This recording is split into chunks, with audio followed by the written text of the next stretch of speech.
Heather, can you hear me? Okay, thanks.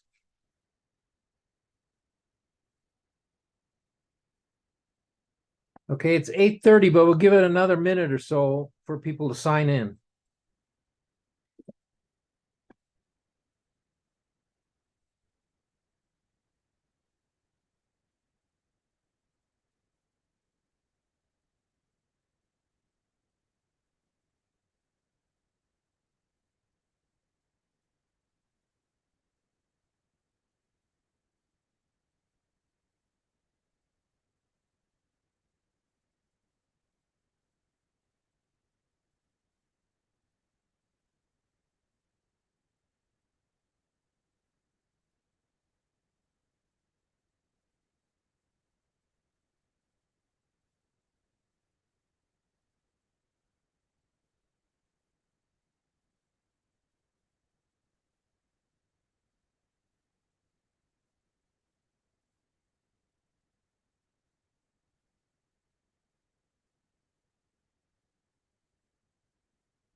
Good morning, everybody. This is Vince Rogalski, and I'm chairman of the STAC and chairman of the Gunnison Valley Transportation Planning Region. So we're back to our virtual meetings, and so we'll begin with the introductions. Dr. Cog.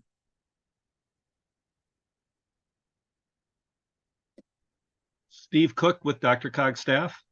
Thank you. And Nicholas Williams, Dr. Cog Board of Directors, struggling with my mute button. Thank you. Okay, Central Front Range.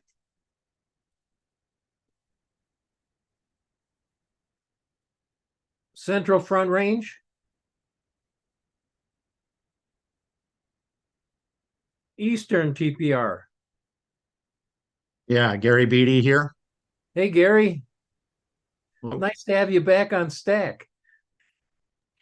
Thank you. Okay, Grand Valley. Cody Davis here this morning. Thank you. Morning, Rachel Peterson. Okay, Gunnison Valley. I introduced myself earlier, so. Okay, Intermountain. Yes, Brian Pettit's here. North Front Range. Morning, Vince. Commissioner Scott James, joined by, I believe, both Becky Carrasco and Suzette Muletter on the call. Thank you. Okay, Northwest. Hi, Heather Sloop. And I don't know if Brian's here or not, but I'm yep. here. Brian Sigrunic. Okay, Pikes Peak. Good morning, Commissioner Holly Williams, El Paso County, and my partner in crime, John Liasados. Great to be here. Good. Pueblo area. Good morning, Wendy Pettit. Eva Costaleon, KCOG. Okay, San Luis Valley. Good morning, Keith Baker and Vern Heersink, Vice Chair, is online, and we have some Region 5 staff on board also. Central Front Range. Excuse me, South Central.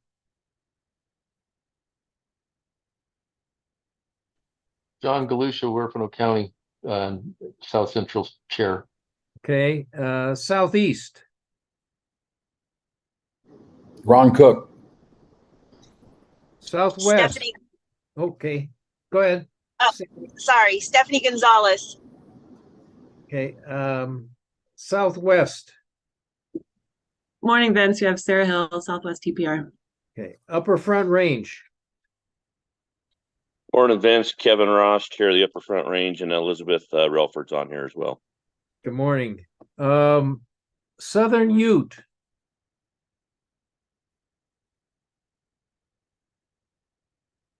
Ute Mountain.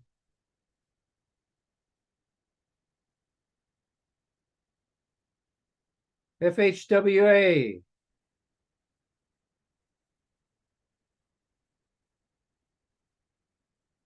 FTA.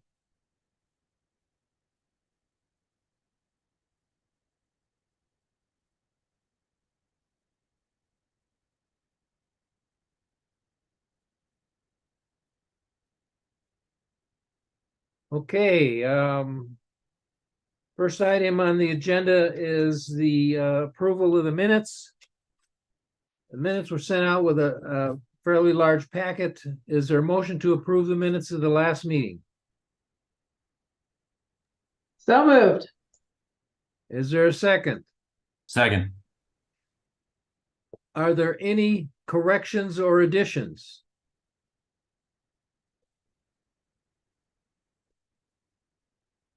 Hearing none, is there anyone who disagrees with approving of the minutes?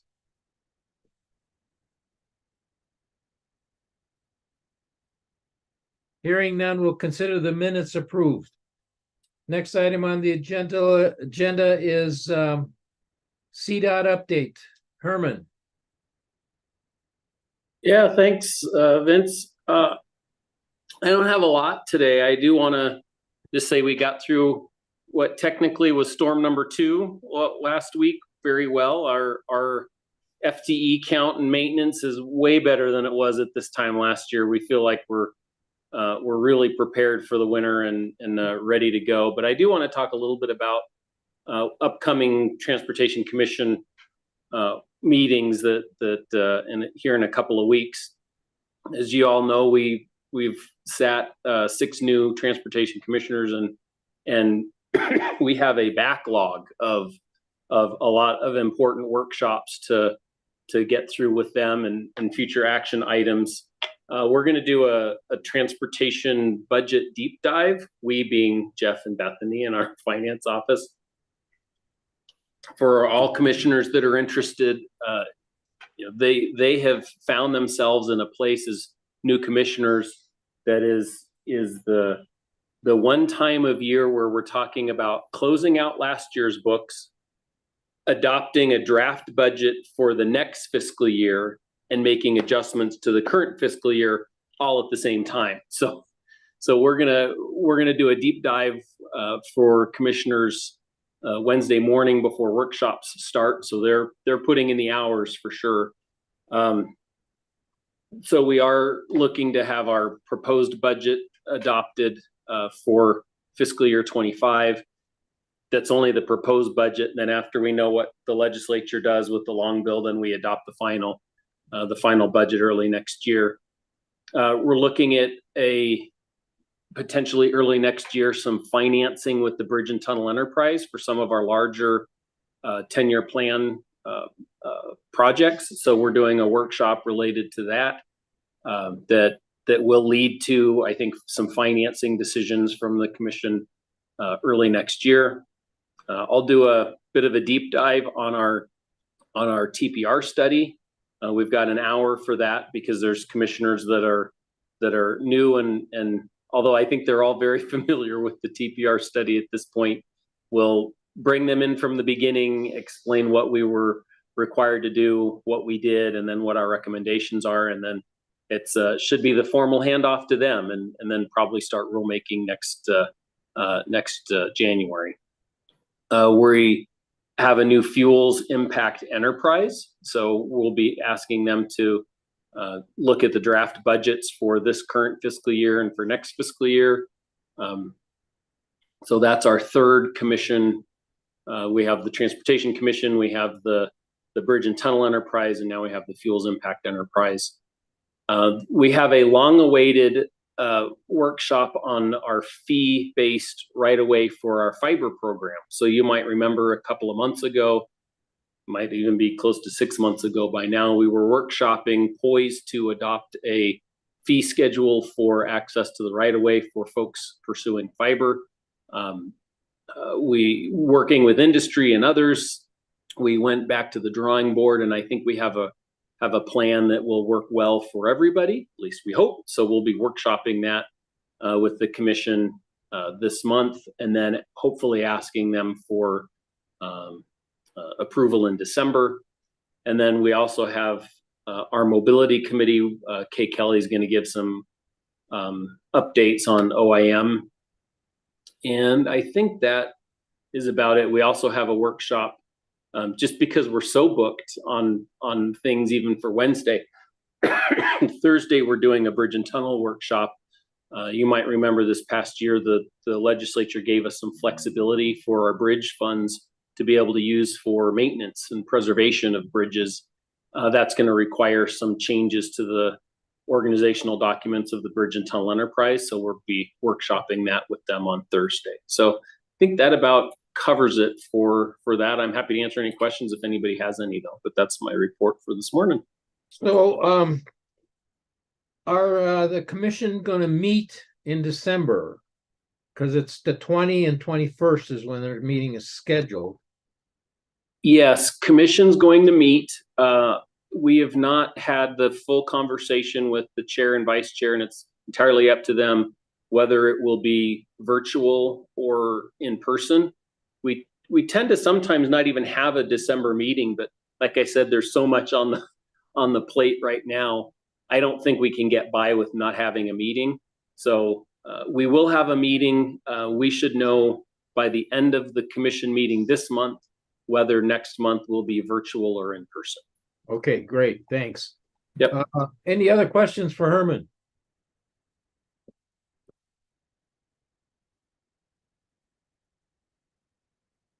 Okay, so moving on, review of the last commission meeting.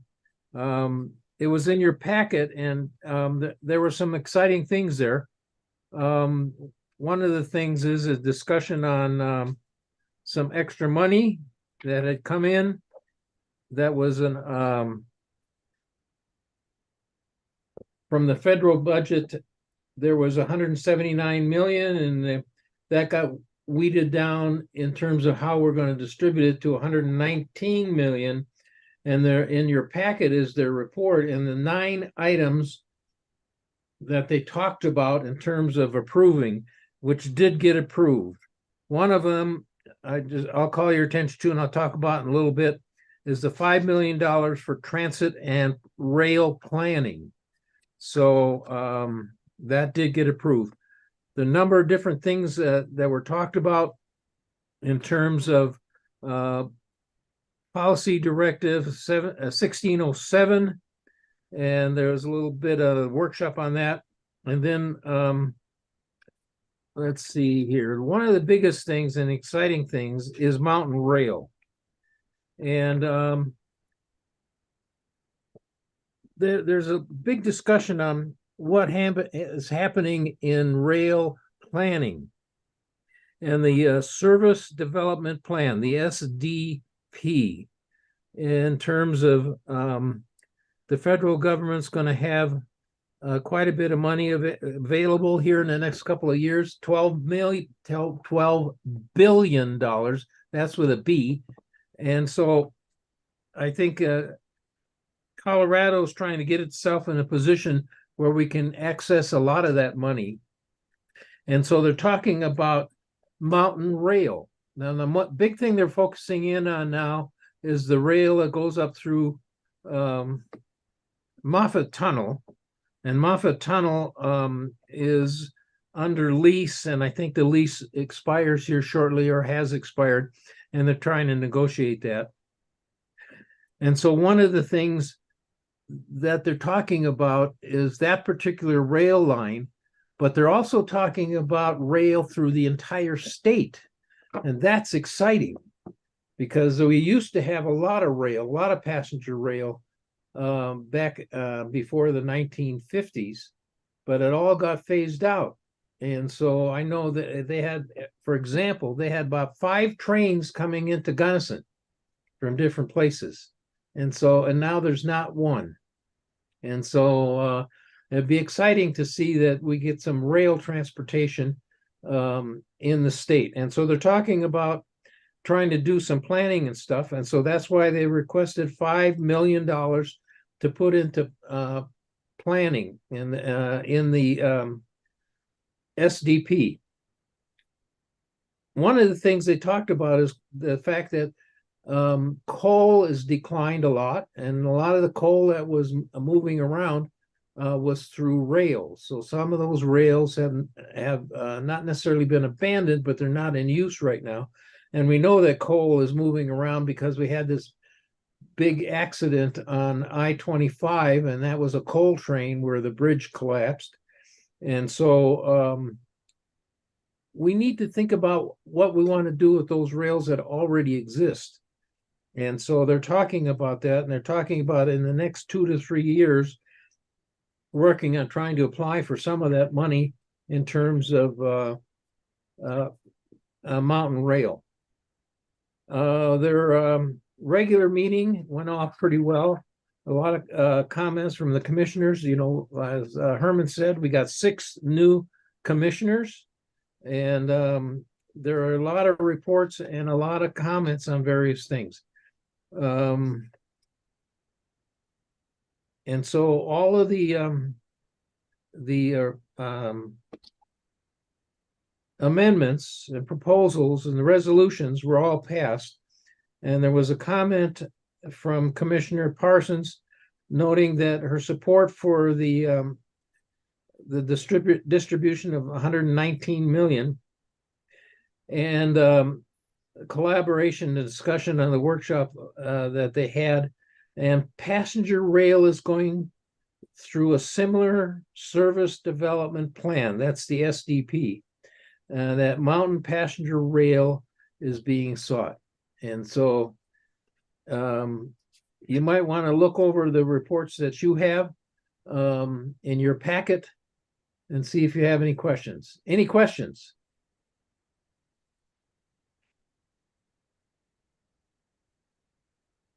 Okay, moving along.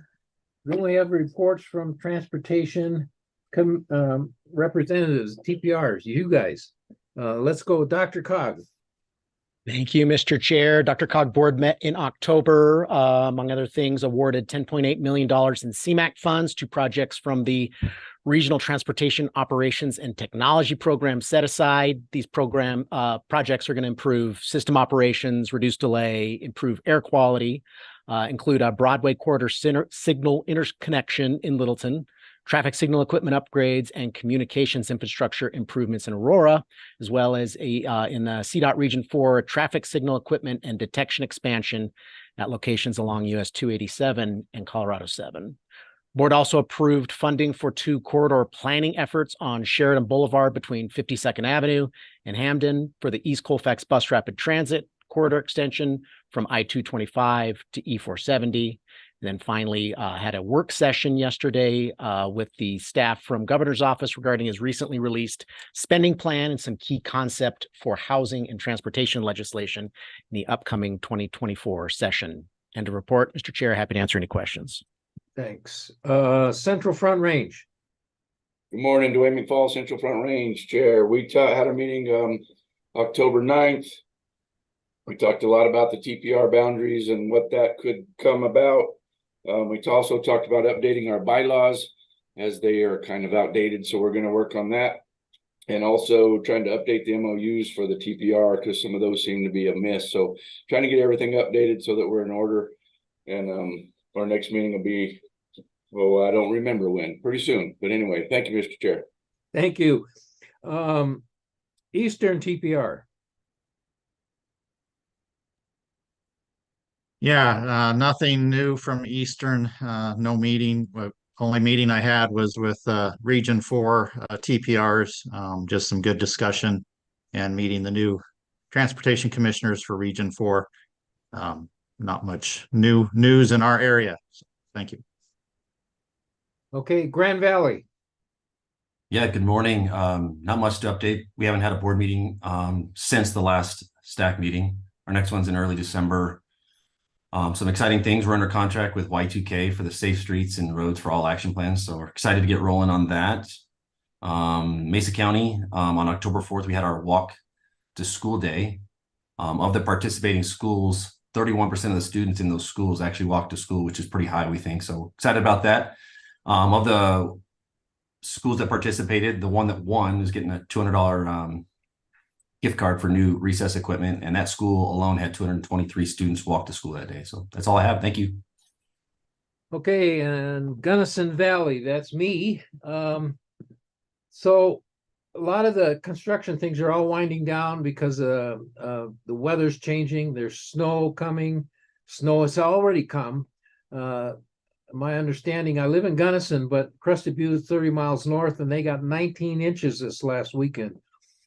And so it big surprise up there.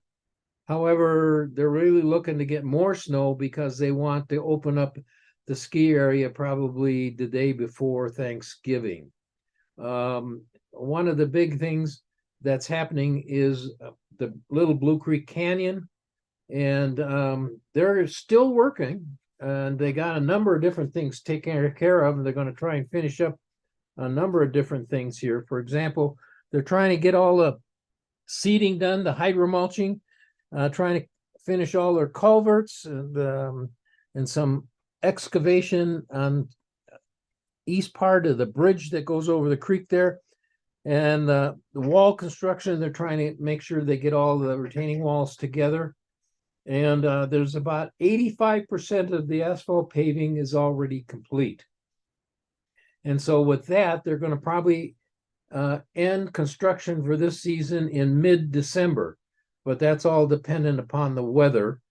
And so they will begin again in mid-March to try and finish up a number of different things, finish up the asphalt, put in the guardrails and the various barriers, striping, signing, fencing, and mumble strips. And they hope to be done mid-June, and that means done with the entire project.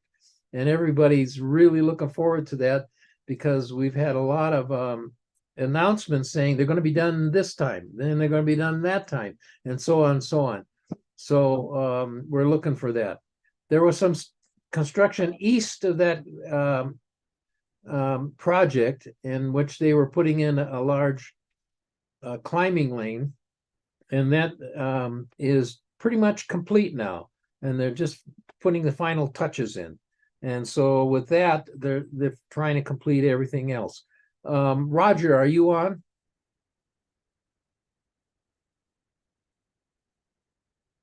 Guess he's not on. So anyway, we're completing a lot of different things. Now, our next TPR meeting is next week, on next Thursday, and we're going to do a virtual Zoom meeting. And from what I understand with the region people, the Region 3 and Region 5, is there's not too much to discuss, so they think that our meeting as a virtual meeting is perfect this time because they don't have to travel to talk about nothing. Okay, next, Intermountain. Yeah, thank you, Vince. Brian Pettit here. We did have a TPR meeting on the 27th of October. The primary purpose of that regular meeting was to consider the boundary changes of the Intermountain Transportation Planning Region. CDOT presented 4 alternatives. One was to split the TPR primarily with Summit and Lake County making the east TPR of the Intermountain region, and Gunnison, Eagle, and Pitkin making the west side. That's one alternative. The second alternative was to have Summit and Lake and part of Eagle County make the east side of the TPR, and part of Eagle, Pitkin, and Garfield make the west side. The dividing line in Eagle County would be a mile marker 165. So it split Eagle about in half. That was another alternative. The third alternative was to split the TPR, Summit Lake, and the northeast side of Eagle. The vast majority of Eagle County would make the east part of the TPR. The west part of the TPR would be Garfield, Pitkin, and the southwest corner, primarily where our raft transit area boundary is. So that would be kind of the Roaring Fork Valley side of Eagle County, a very small portion. So that would be the other option, was to split the TPR that way. And the last was to make no change. After really great dialogue, I thought the membership really collaborated well. There was a split vote that was taken. 12 members supported the motion, 7 members voted not to support the motion, and the motion was to prefer no change to the TPR boundary and submit that to CDOT. But if CDOT requires the TPR be split, that the dividing line be along the RAFTA transit boundary, again, that little corner that's in the Roaring Fork Valley.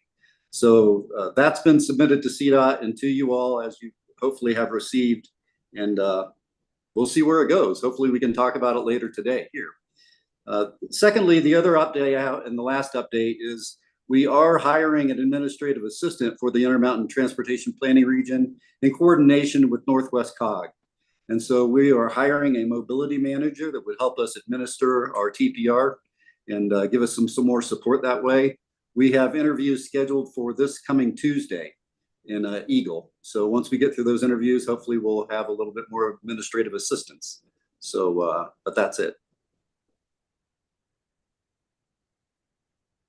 Okay, next is North Front. Hey, Vince. Yes. Can I just jump in real quick? I just want to say that, so Brian is the only TPR chair that has had to manage a TPR where we're doing potential boundary changes where there isn't consensus within the TPR of what to do. And I just want to say that I don't think anybody could have handled it better or more open-minded or more professionally than Brian. It's been so great to talk to him and work with him and him managing that process. So I just wanted to make sure that everybody knew how much I appreciate Brian and the way he's handled this. So thanks, Brian. Okay, thank you, Brian, also. North Front Range. Thank you, Mr. Chair. At our October 5th meeting, the Planning Council did approve the September 2023 TIP amendments, as well as receive an update from the esteemed Herman Stockinger on the TPR boundary study. Tonight's meeting, we have a meeting tonight, so if you don't get enough transportation stuff now, by gosh, you can come to Loveland and sit with us this evening. Tonight's meeting, the council will approve our letter supporting the TPR study changes. Now, on October 26th, the Region 4 folks held our quarterly TPR chair meeting. We discussed priorities and agreed to the expenditures of the region's RPP funds. We have taken the route in the past that what little RPP we get is not enough for, if we were to divvy it up among the 4 TPRs, it doesn't make a massive impact. So we decide just to kind of lump it all together and rotate it around. So we'll go with that same kind of rotation to where the RPP in its whole, it makes a greater impact for a singular TPR, and we get it every 4 years. That is my report, sir. Thank you. Northwest. Hi, we have not had a meeting. I'll make this very short. I too want to give incredible accolades to Brian and Intermountain TPR. I have been attending those to ensure that if Grand County was considered, that they had a voice at those meetings. And Brian has really had to hold his stuff together to, in some ways, herd cats, but to at least come to some sort of a consensus. And I applaud you for coming to that consensus, because I believe that it was tough to explain this to so many different entities to understand what all the options were. So kudos to you, Brian. Other than that, we are on board the train. Choo-choo. We're excited about the money coming our way. And obviously the Moffett Tunnel negotiations are going to be hopefully very plausible and positive for our region. We collectively in the Moffett route area are looking into a regional transportation authority. And so this kind of mends well with that forward progression as well. So up here in Northwest Colorado, we're very grateful that construction season is winding down and ski season is around the corner. Brian, do you have anything else to add? Yeah, actually, Winter Park Resort opens tomorrow, so that's great.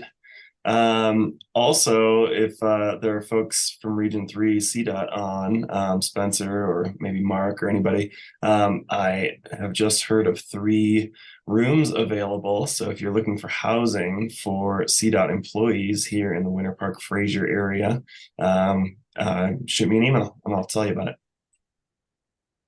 So that's it from our neck of the woods. Thank you very much. Well, I think a lot of us are also excited about the train coming to your area, because it'll be a good example of what Mountain Rail will do the rest of the state. So you can make some good examples for us. Thank you. Pikes Peak. Yes, good morning. This is Holly. We have the, let's see, first of all, I'll say good luck on the RTA for Moffett County. RTAs are a really good idea. And thanks to Brian for doing such a good job in Intermountain. We had Herman came down and presented to PPACG, and we enjoyed that very much and decided to not change the boundaries of PPACG and the Central Front Range. Also, I really wanted to thank Shane Ferguson. He's our CDOT representative at our Pikes Peak Area Council of Governments meetings. He does a fantastic update of all the roads in both Central Front Range and El Paso County area. And he's pretty much taken my responsibilities as a STAC chair away, because everybody really just wants to hear about the roads, not about what's going on at STAC. So it's quite a good, he does a fantastic job, and I'll let the secret out so everyone else can ask him what he's doing. Also, we want to thank CDOT's got the contract going between Fillmore and Garden of the Gods on I-25. It's kind of our funnel point. So we're looking forward to getting that started. That's one of our bad points on our freeway down here. And we had our commission meeting this week down in the city of Fountain. So I got to drive through all of the construction on I-25 around the Fountain area and our military bases project, which is a military access project. And we're also getting ready to do the intersection for Peterson Air Force Base on Peterson and Academy. So we've got a lot of good projects coming up next year. Thank you very much. Thank you. Pueblo area. Good morning. So our board met last week, and we passed all of our annual agreements, the delegation, our CPG, RPG. We had a great presentation from Jacob Kirshner about the performance measure reports. CDOT's making great headway on exit 104 to complete that split diamond interchange, and it's probably about 75 to 80% complete, and they're pouring the bridge deck right now as we speak.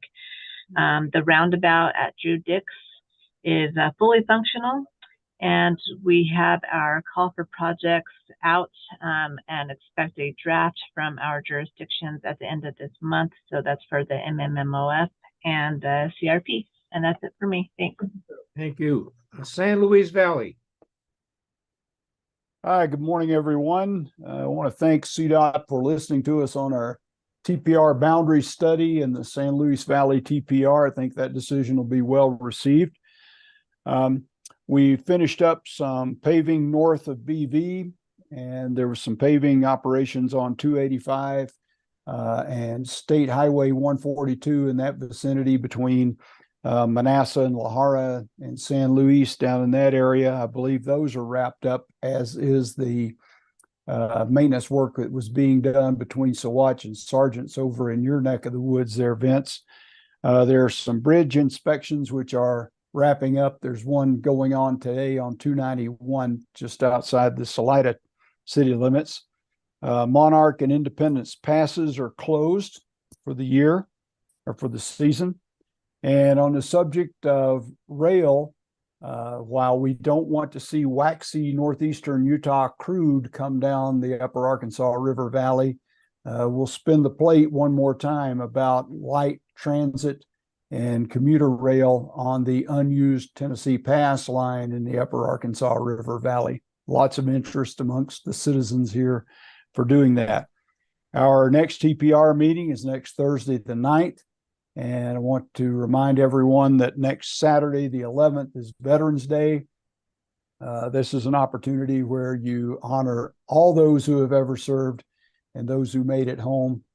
And I'm sure you probably have segments of state highway or U.S. numbered highway in your TPRs or in your areas which are designated a veterans highway or named after a veteran or someone who who received a Medal of Honor or other high-ranking medal or something like that. So please remember them next Saturday, the 11th, Veterans Day.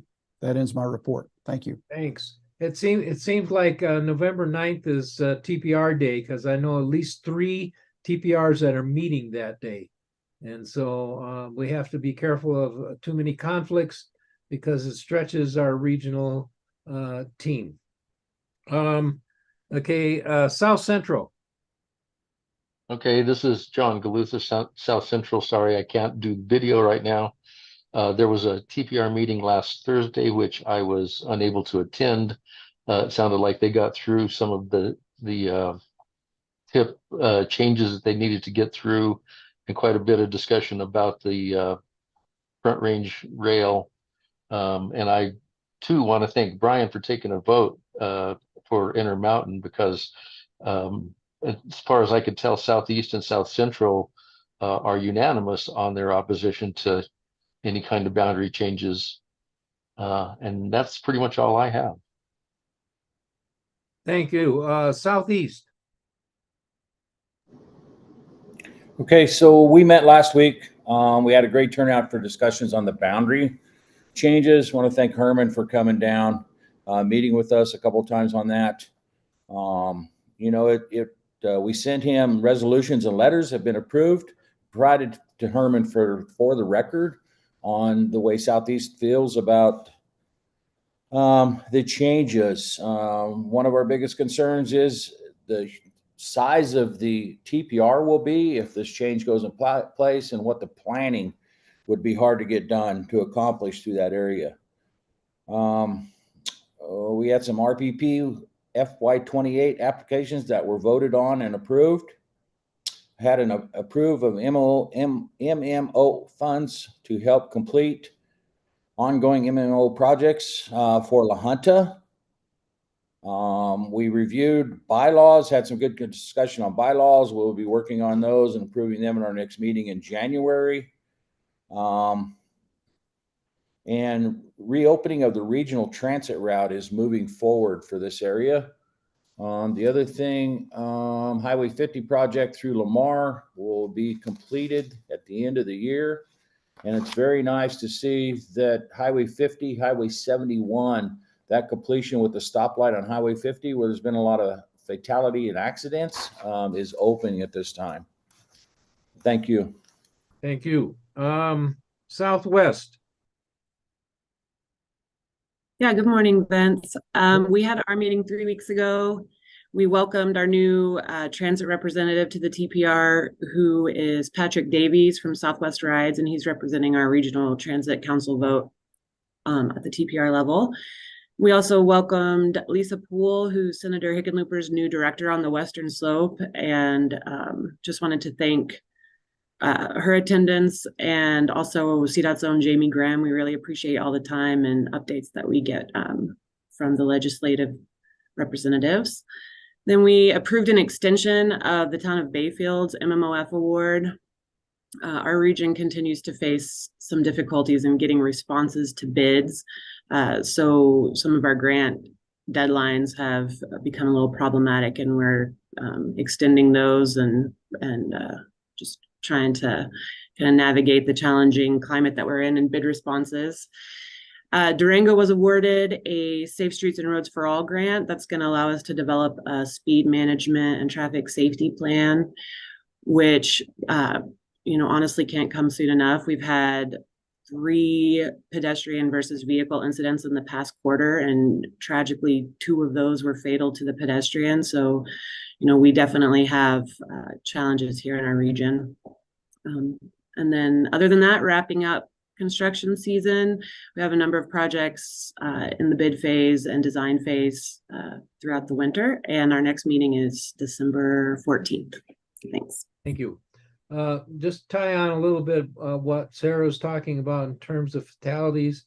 The thing of it is, as a report to the commission, John Cater from HFWA talked about the number of fatalities across the nation. And so far this year is 19,000.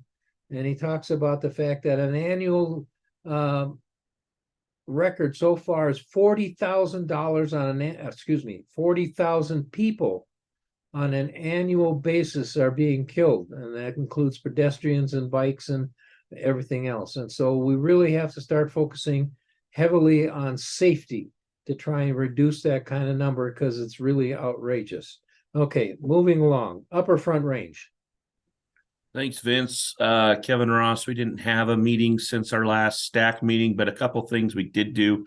Heather Paddock had a little summit for us there at Region 4. I think our friends at the Eastern TPR mentioned it, but it's great to get down, kind of talk about our priorities in Region 4, as well as spend some great time with our new Transportation Commissioner, Jim Kelly. So we're grateful for that. Excited for him and think he's going to do an excellent job. Also wanted to say last night at the I-25 Coalition meeting that they're saving the date for December 5th at 11 a.m. for a ribbon cutting for I-25 segments 6, 7, and 8 at the Centera Mobility Hub. As everyone's aware, the UFR, or Upper Front Range, has been committing a portion of our RPP dollars to that incredibly important statewide significant project. And so we look forward to celebrating Region 4's leadership in this effort. And that's all I have at this time. Thank you. Southern Ute.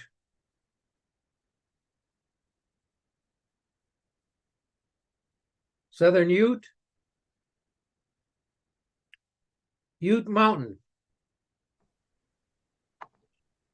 Good morning. On behalf of the Ute Mountain Ute Tribe, and through Manuel Hart, Chairman Hart, he's asked me to sit in on this meeting. My name is Brendan Adams.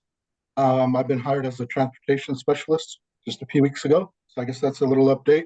I guess some of the issues that we're hoping to address here soon with CDOT is some of Highway 160 that has some bridge failures, or not real failures, but some joints and things like that need to be smoothed out, and also some fencing on the right of way on Highway 160.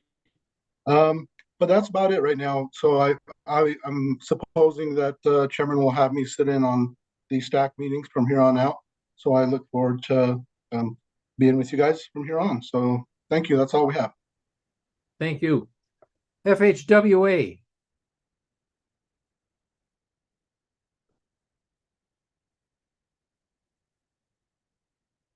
Okay, FTA.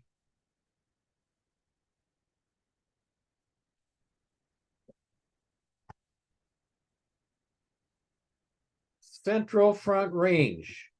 I know I had a little message here on the chat that said that Samantha was trying to get some people to join, and I don't know if she has, but Central Front Range? Did I miss anybody?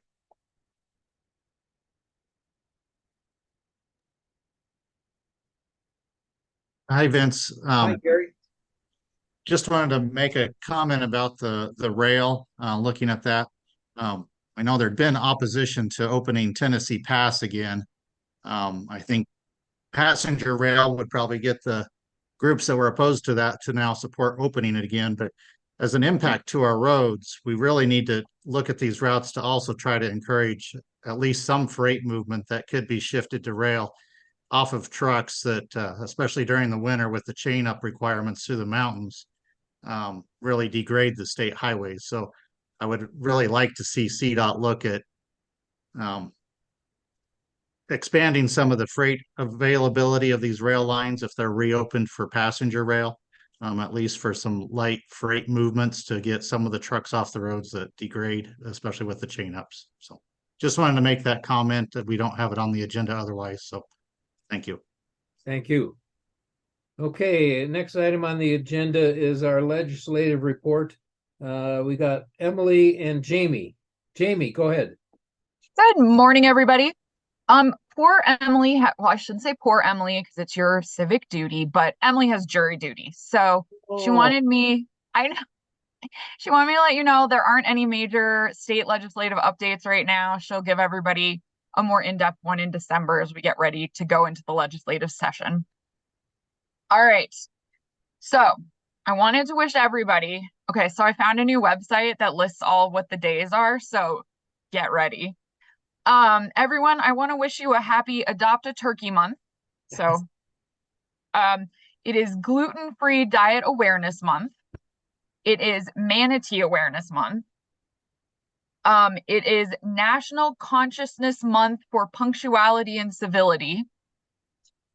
And then today is Broadcast Traffic Professionals Day. So everyone deserves a day, right? National Ohio Day, if we have any Buckeyes out there. And then so everyone is ready for tomorrow, so you can stop by the ATM. Tomorrow is National Give Someone a Dollar Day. So everyone has been filled in and is ready for tomorrow. So let me know how your turkey adoptions go, because I can't wait to hear that story. All right, so Congress in the past month, a lot of drama, but not a lot of action, because a new speaker wasn't elected until October 25th. So they've had him almost a week, a little bit more than a week. Mike Johnson from LA, or excuse me, from Louisiana, I wrote LA in my notes, was elected. He's fairly new-ish to Congress in that he's only been there, he's been there less than a decade. So he's got a pretty high learning curve. And I know it'll be interesting to see what he's going to be up to, especially because November 17th is the looming shutdown. So we managed to avoid one on October 1st because they pushed it out to November 17th. But then they went through the whole speaker hubbub. And so we'll be keeping an eye on November 16th to see if they're able to find some sort of compromise to either do another continuing resolution, or if we go into a shutdown. I don't think anyone wants that, especially because right now there's such a huge focus on funding for the Israel-Hamas conflict, as well as funding for the Ukraine war as well. So in other news, FAA Administrator Michael Whitaker was finally confirmed by the Senate. So we have an FAA Administrator for the first time in 19 months. And in Colorado news, our Congressional District 4, Ken Buck, has announced yesterday he is not running for re-election. So I believe he was being primaried. So we'll see what candidates step in and decide to run for that seat. But any questions? It's been an interesting month, but not a lot of legislating has been done. Questions for Jamie? Oh, I like that, John. I definitely want a Jamie Day. Thanks, everybody. I appreciate it. And if you have any questions for Emily, shoot it to me in the chat and I'll pass it along to her. Thank you. Shouldn't we give some accolades that Shoshana's dad got appointed as the Israeli diplomat? Yeah, he was confirmed, I believe, on Monday. No, Tuesday, because it's Thursday. Yep. So he'll be heading to Israel. So Shoshana's dad, Jack Lew, is the former Treasury Secretary under President Obama and was confirmed by the Senate on Monday or Tuesday. This week has blurred together. And he will be headed to Israel soon. But he has an amazing background, and it'll be interesting to see what happens. Any other questions, comments? Okay, since we know we've all been waiting for a discussion on House Bill 1101, Herman. Have we all been waiting for it, Vince? Yes, well, we want to get it done and behind us. Yeah, I do too. And I really do appreciate everybody's willingness to continue this conversation and everybody's patience as we work through it and try to, I guess I would say, dispassionately provide a recommendation to the Transportation Commission related to the boundaries and the other pieces of this. So what I hope to get out of this today, and having conversations with your chair and vice chair on how we thought that this ought to go, we want to give you all an opportunity to vote on each of the recommendations and to include those, this body's opinion on each of the recommendations into the final report.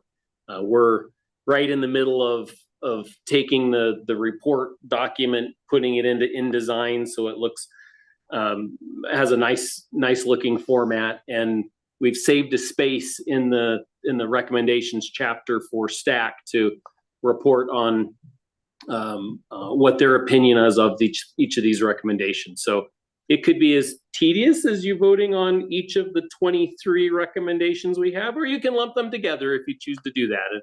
So I won't go through each recommendation in great detail unless you ask me to. I'm like, what is this about? Or why do you want to do this? And then we can talk in greater detail, because I think it makes sense that some of these will be a little more controversial than others.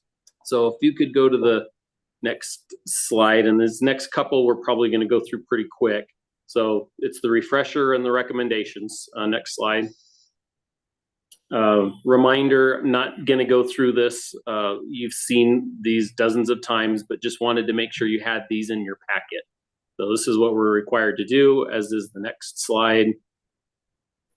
These were the factors that we were required to consider in the legislation when we're thinking about the TPR study. So next slide. So we have 4 sets of recommendations. The first set of recommendations is related to recommendations for CDOT improvements, and we can all do better. Each of these 4, an improved TPR related website that will enable us to have the public find information about all of the TPRs in the state. We have that now. I think it can better.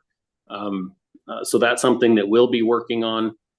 Increased outreach to elected officials, particularly newly elected officials, paying a little bit better attention to TPR members that are leaving their TPR, and then working with those communities as necessary to make sure folks know who needs to be selected for TPR membership. I think the TPRs do a pretty good job of that. The regions do a pretty good job of that. I think we at headquarters can probably do a better job at participating in that process.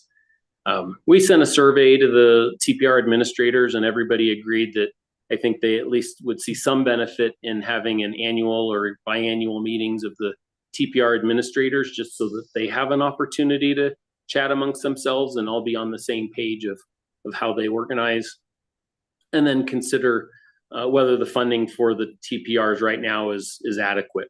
Right now, it's underutilized, but I think there's a variety of reasons why it's underutilized, partly because you're not traveling to headquarters at CDOT as often for TPR meetings. But I think part of it's also not understanding what you can charge.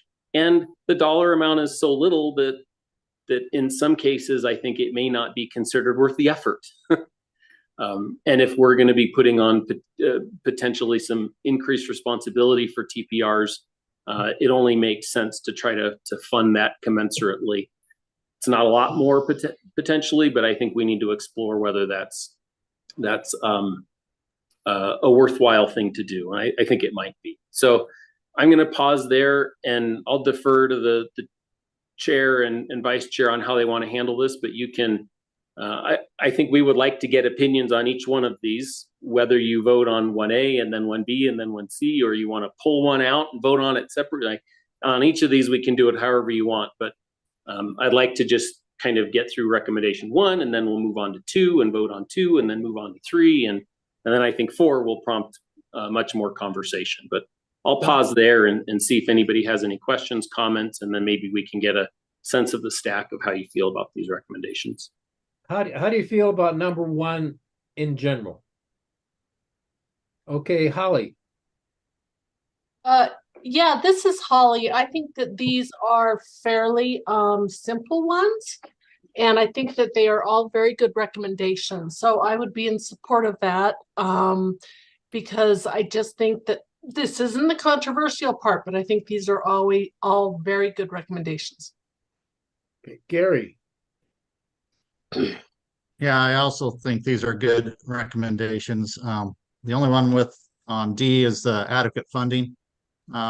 which kind of ties into the next recommendations on the STAC chairmanship and vice chair. I'm wondering if we need to look at CDOT funding some for the TPR chairs to attend state meetings, the commission, and possibly other meetings that may need to be attended in person for travel expenses for the chair to attend those meetings. I know currently Vince has been kind of specially funded through his TPR to get it done, but a lot of TPRs don't have that funding available. So that's one thing I would kind of recommend it just be a chair and vice chair funding from CDOT to cover travel expenses, especially to commission, since that's who we're supposed to be giving recommendations to. Yeah, and I would say that's a good point, and that certainly is one of the things that we'll be looking at. I believe the TPR who has the chair does receive an additional stipend from CDOT's planning funds to help fund those additional travel, but whether that's adequate or whether it's been looked at consistently over the last few years, and whether we do anything like that for the vice chair I don't think that we do. So those are definitely things that are worth part of this consideration. Yeah, good comments. Good.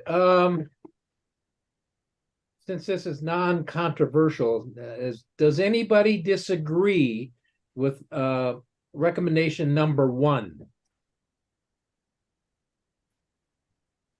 Elizabeth. Sorry, Commissioner Ross had to step out. I just wanted to double check on or maybe get clarification on 1A. The question for CDOT is about the expectations with the website. Obviously, some of our TPRs with the comments were based on our TPR didn't have a website.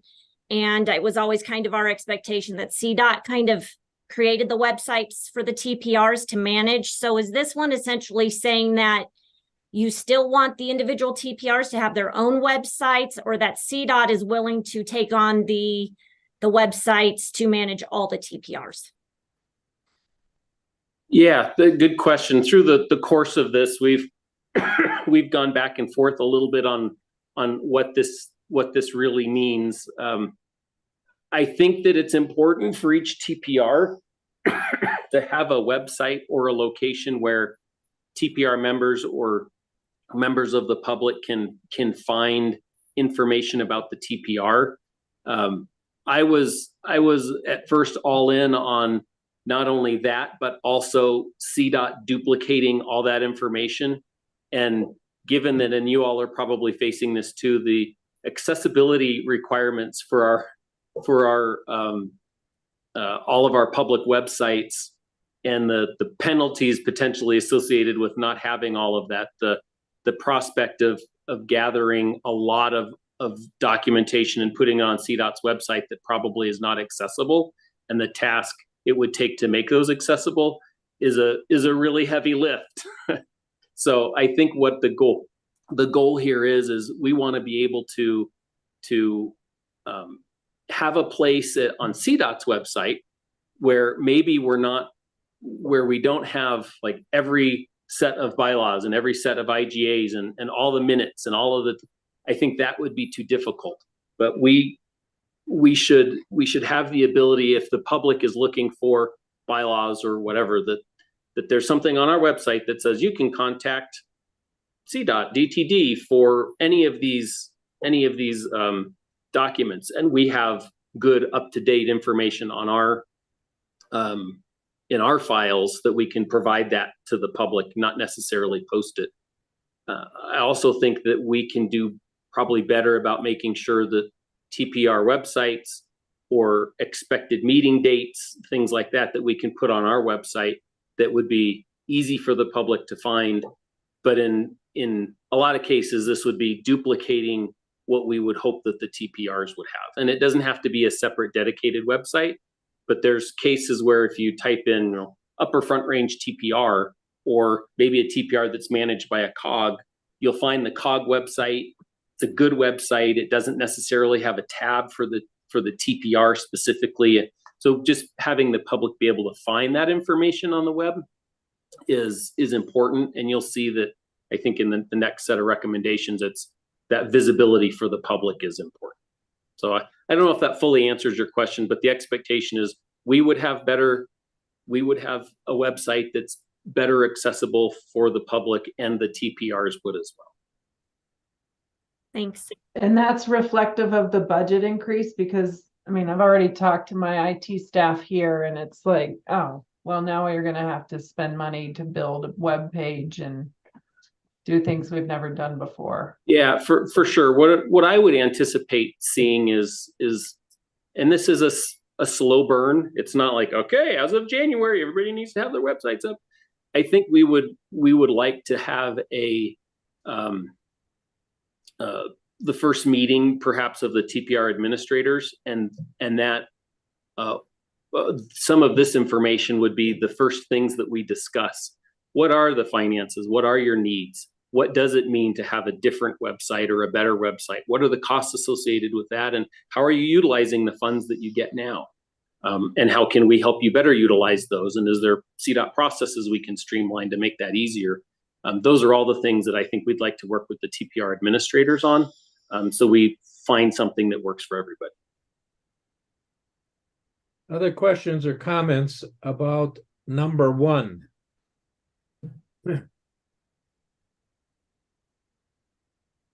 Does everybody agree with number 1, given the questions that we've had?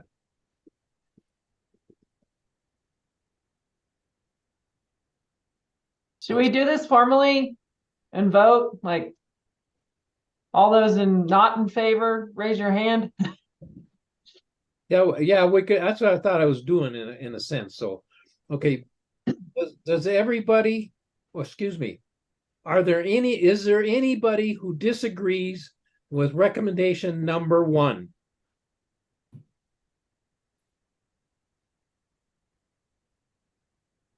Hearing none, then we'll consider the recommendation approved. Okay, moving on to number 2. Yeah, next slide.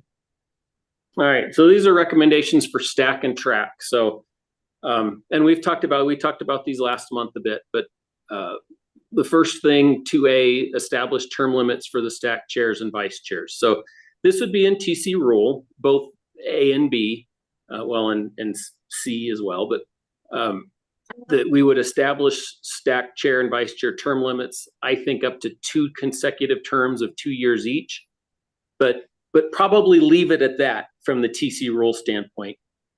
And then the details of what that looks like, because there's complexities to this that really need to be thought through deliberately, that we have not done and because the TC is not the STAC, I don't know that we need the TC to think that through. Would like the STAC to think that through and then update their bylaws in a way that adheres to the new TC rule, but is done in a way that makes sense for the STAC. So that's the case with both having these term limits and then also rotating the chair and vice chair between rural TPRs and urban TPRs, so that STAC leadership always has both the rural TPR and the urban MPO. If the chair is from a rural TPR, then the vice chair would be an urban MPO. And then if the chair leaves, then the vice chair becomes the chair, and then you'd select the rural vice chair. So you have that rotation. But again, I think it's important that the TC set that expectation and rule. But because there's complexities, especially with the variety of elected officials and term limits and all of those things that happen with you all, I want the details to be worked out at STAC workshops, sometime next year, but the policy set by the Transportation Commission. And then the third one, adding the chair of the TRAC into STAC as a non-voting member. I think it'd be worthwhile to have them as a voting member. That would require a change like we did with the 2 tribes several years ago to allow them to have a voting voice at STAC. I don't think that we're interested in pursuing any legislative changes as a result of this study. So we're looking at just having the TRAC chair be a non-voting member of STAC. your STAC chair, Vince, is already a participant of track, and I think having that back and forth is good and healthy. I think also 1101, given that it has the TPRs required to have transit voting members on their board, this is a nod to that those are the regional representation, and then track is kind of a statewide representation, as is STAC. So having them as a non-voting member, I think, provides a voice for transit formally that I think fits with the spirit of 1101. And then the fourth recommendation is, and it says encourage because legislature, the statute is written in a way that, and I think rightfully so, that member governments choose their representatives to their TPR. The TPRs choose their chair, and either the TPR chair or their designee becomes the STAC representative. Transportation Commission can't change that, but it also, the way that it's written, allows for those multiple TPRs that have overlapping political jurisdictions, Teller County, El Paso County, Weld County, Larimer County, and perhaps Eagle County in the future, would be represented in two different TPRs. So they could potentially have representatives on both the, so for instance, North Front Range and the Upper Front Range. Weld County represents both of those. I think that they've shown that there's no conflict there. They do a good job, but given that there's only 17 votes, having one single political jurisdiction have two of the votes seems like got to spread the wealth. And it does seem like there's willingness from those counties that I've talked about to update their bylaws, the TPR and MPO bylaws, to make sure that there isn't one political jurisdiction that has two votes on STAC. So that's what that's about. And I've appreciated the folks that have we've talked to and their willingness to adjust their bylaws in a way that makes sure that doesn't happen. And it doesn't happen very often, but it does happen. So those are the 4 recommendations related to STAC and track. Question. Since this is all news, does that mean that come election time for STAC chair and vice chair, it's a whole new deal, and Heather and I could run? Well, I would say that given that you've had more than 4 years, if you've already had 4 years, then you would be term limited come, what is it, October or something next year? Yes. And then we would have a new chair come in. Okay. Let's see. Scott. Thank you, Mr. Chair. I'm in an interesting position right now because obviously as a standalone county commissioner, I have opinions on some of these rules, one of which I would like to finally call the Ross James rule, but we'll forego that conversation for now. My MPO, whom I represent on this particular body, has not formally taken a position on these. The vote is to support them this evening, but I am premature in even voting on these because I don't have the authority of the body that I represent.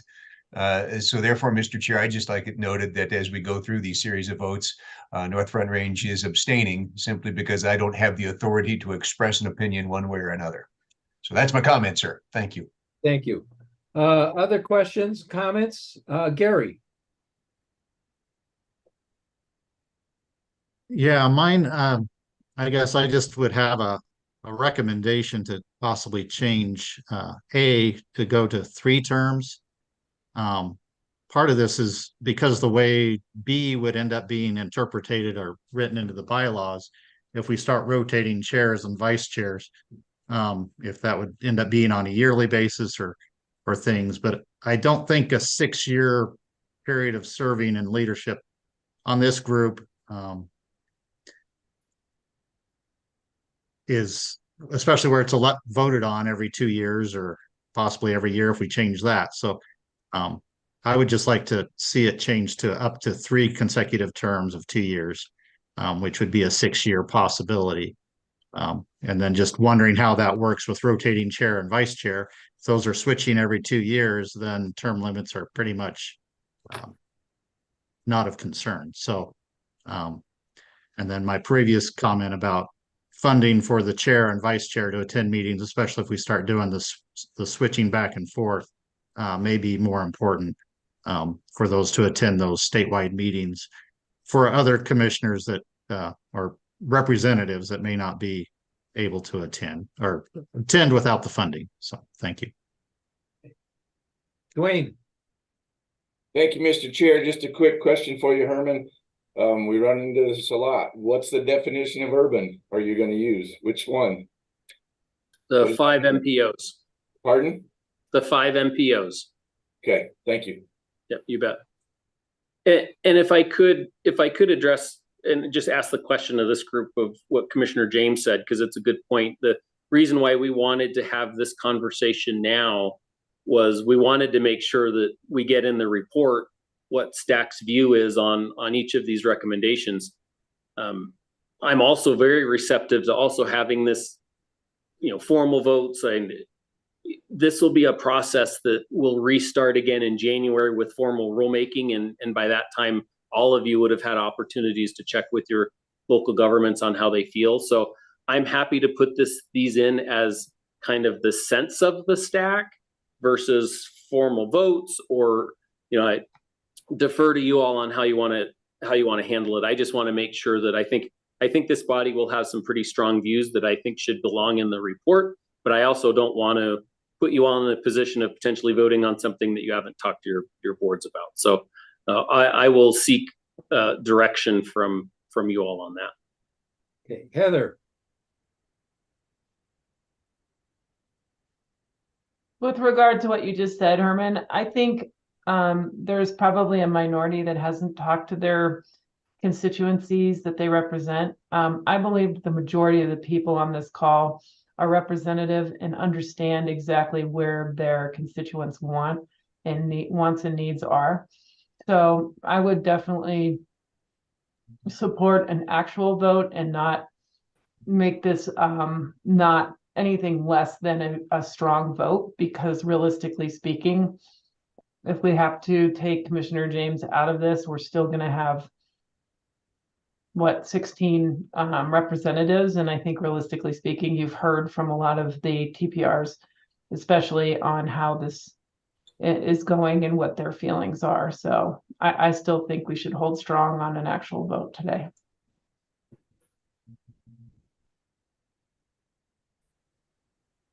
Other comments, questions? I'll make a motion to support recommendation 2 with the amendment or that we would support 3 consecutive terms and for the rotation and elections to be determined in the STAC bylaws as determined by STAC. Is there a second? I'll second that. Okay. Moved and seconded with an amendment to the term limit from 2 to 3 terms, which would make it a 6-year thing. Further discussion?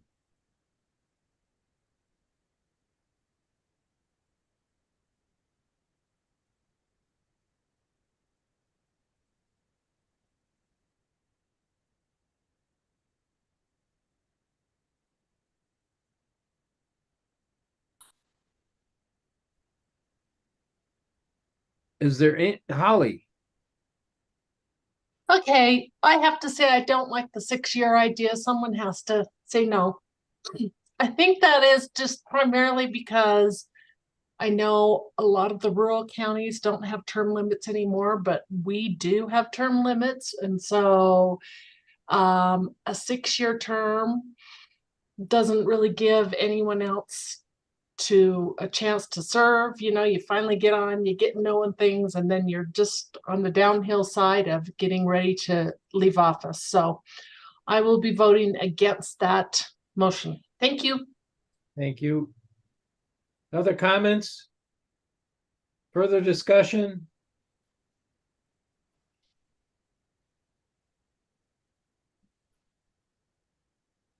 Okay, so all those against this number 2 with the amendment to 3 terms. We know we have 1 vote against. Vince, Yes. if I could offer, given the formality of this and the amount of time that CDOT and staff has put into this, I would ask for more formality in the vote and do a roll call. So you want to do a roll call? Okay. That's my preference. I think a lot of time and energy has been put into this, and we should formalize it as STAC. Okay, that's fine with me. So we're voting on amendment recommendation number 2. Dr. Cog.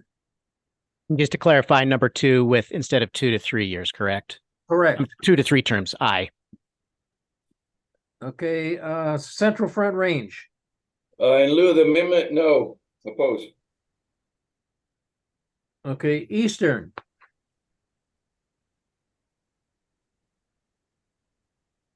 Yes. Grand Valley. We vote yes. Okay, I'll go Gunnison Valley. I'll abstain because I'm the chairman and I have a conflict. So Intermountain. I don't like the amendment, no. Okay, North Front Range. NFR abstains. Okay, Northwest. Yes. Pikes Peak. No. Pueblo area. Yes. San Luis Valley. We vote nay because of the proposed amendment. South Central. South Central votes nay because of the proposed amendment. Southeast. Yes. Southwest. No with the amendment. Upper Front Range. Yes. Ute Indian.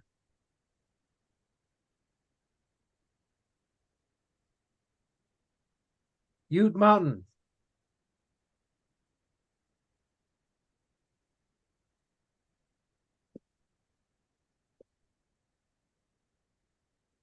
Okay, I hope somebody was keeping track. Herman. I was keeping track, but now I have to do the math. So if someone else has done the math, then chime in. So Herman, I was doing the math. Apologies for my camera, but I think we had 7 yes, 6 no, 2 abstain, 2 absent.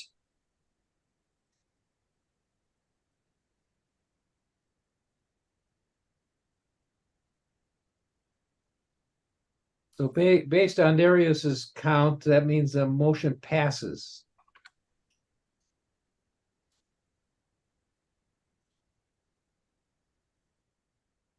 So that's a weak, I would say a weak recommendation.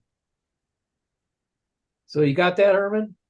I got it. So I think what it is for the second set of recommendations, it's a STAC support.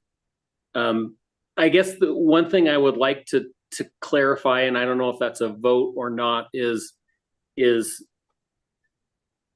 I'm wondering if there would be any no votes. Like I think you were voting on the intent of the amendment of 3 terms instead of 2 terms. Yes. And that there would be closer to universal support for the concepts in general. I think I wouldn't want, and I think I can do this, but I don't want to presuppose. I think I would write the report that there was strong support for the items in recommendation number 2. There was also support for moving the terms from 2 terms to 3 terms. And that was supported as well, but not as strongly, if that makes sense. It does. Okay. Gary. Yeah, I would agree with you, Herman. It was my goal there was to keep flexibility for STAC to decide on their own bylaws exactly how we want to structure that and not get it so restricted. So I think characterizing that forward in that way is good, because I think that's a discussion that STAC needs to have, and it may not even be an issue if we start rotating chair and vice chairs anyway. So it's just something I wanted to bring forward for discussion. Okay, Holly. I would agree with Herman's assessment. I think on my part, I would have been a yes, other than the amendment. So I would agree with, at least for me, on Herman's assessment, that it would be a strong recommendation. We're just still unsure about the 3 terms or 2 terms thing. Does that help? Put that in a motion format. Does that help you out, Herman?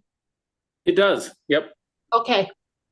Yep. Thank you. If we can maybe bring up the next slide and go to recommendation number 3.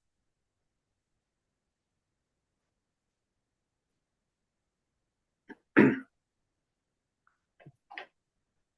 right, so this is related to TPR governance, and I do think that a lot of this has been talked about.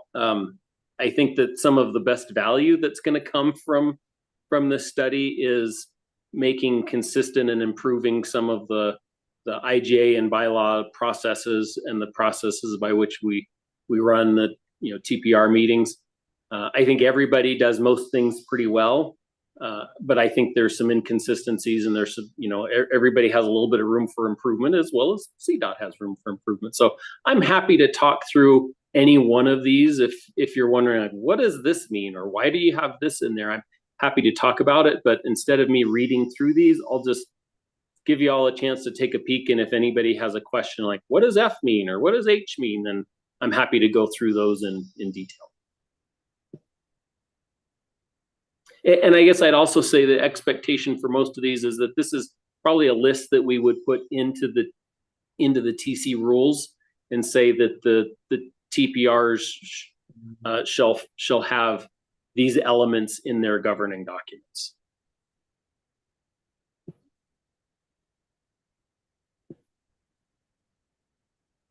Okay, Dwayne. Herman, clarification on C, ability to terminate and amend. Yeah, so it's mostly related to how much advance notice is required and who has to agree to amend it. That generally the bylaws or IGAs will have that information in it. So hopefully that answers it. So we're talking about bylaws terminate or amend. Correct.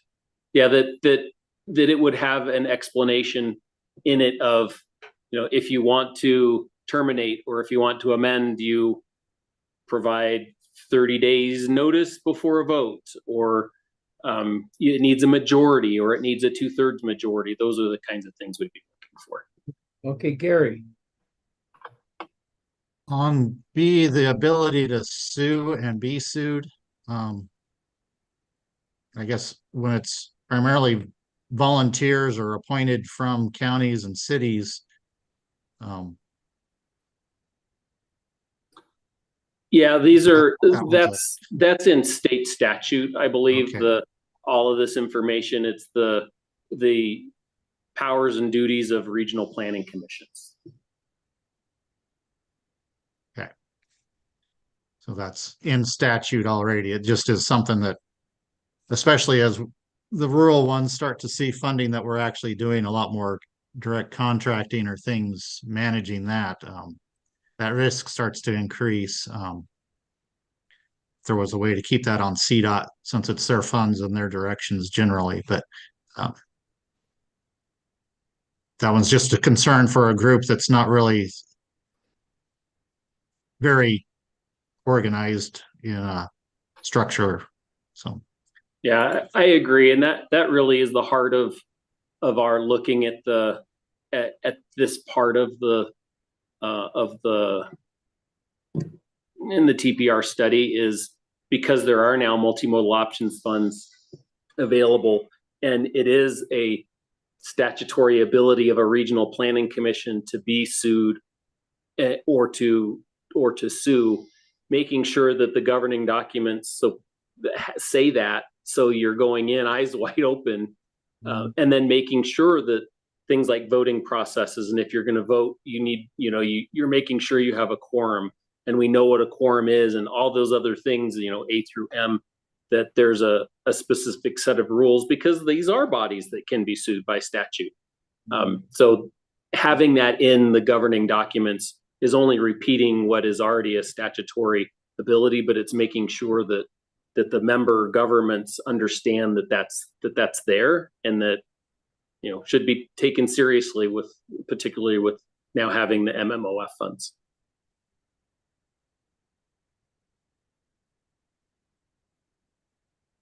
So these are directly affect each of the TPRs and MPOs. So other comments?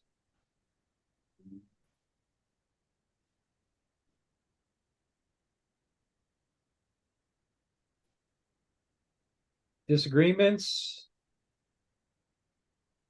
Just a quick comment on the ability to sue and be sued. That just raises concern for rural areas that aren't real big organized planning commissions, that it may have a chilling effect on them being willing to accept dollars from the MMOF if that ability is there, because of possibilities in the future for groups to start suing. So that one's just a concern that I think some areas may struggle with. It may turn away funding if they start feeling threatened by groups or things. Yeah, and I'll just say I don't disagree with your concern, whether it's in an IGA or bylaws or not. It is fact, it is state statute that a regional planning commission has the ability to sue and be sued. We just think it's important, if you're signing on to become a member of an organization that can sue or be sued, they should know that that is one of the statutory,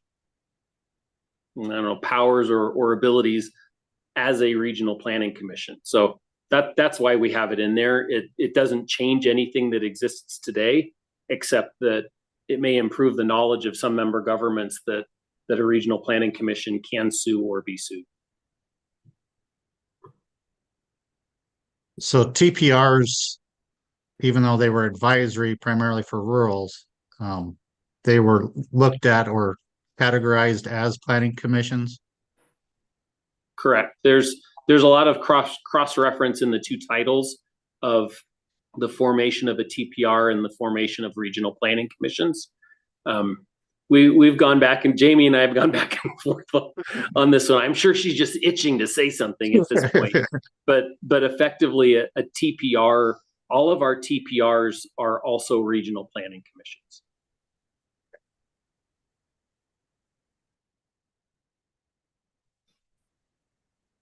Other comments?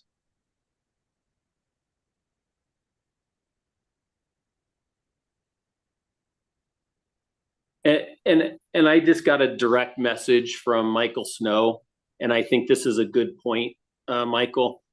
He says, maybe clarify that statutes explicitly state that members cannot be individually sued for actions of the TPR/RPC. So I think that's a good point.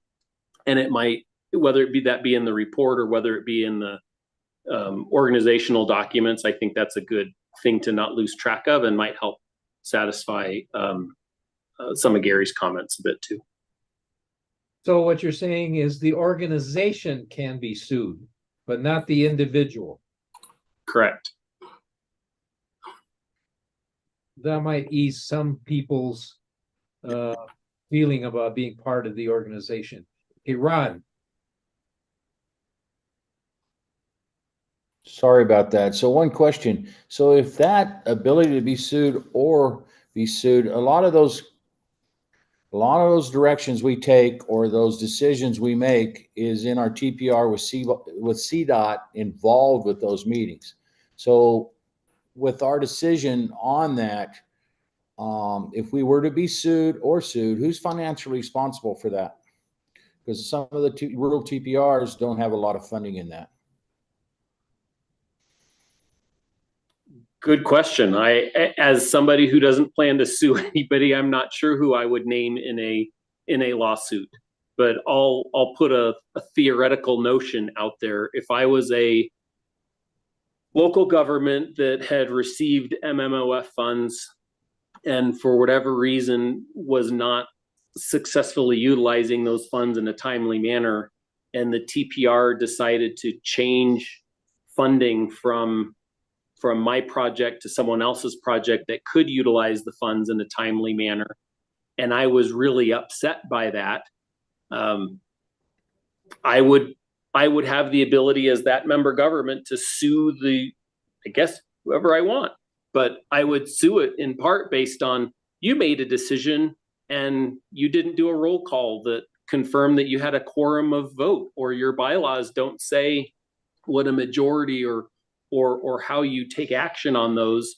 So the premise by which you took action was faulty, and I would then sue for the process, which is why I think it's important to have all those other boxes checked so that when a TPR does take action, they're doing it in a way that's consistent with their IGAs and their bylaws, and it should guard against actions like that. But that would be a circumstance that would potentially cause a TPR to be sued, and I wouldn't be surprised if CDOT was named in something like that. I don't anticipate those kinds of things happening, but I think we need to guard against them.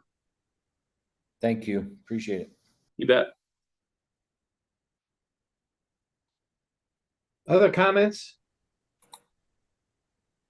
I just wanted to go back to the comment we were just having. If most of you go back to your current IGAs, that language is already in there. So many of you have already agreed to it.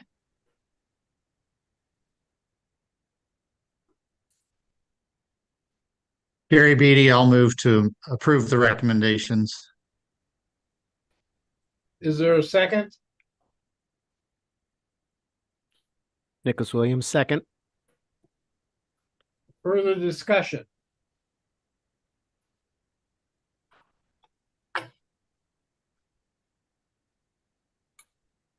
Given that, is there anybody that disagrees with approving number 3?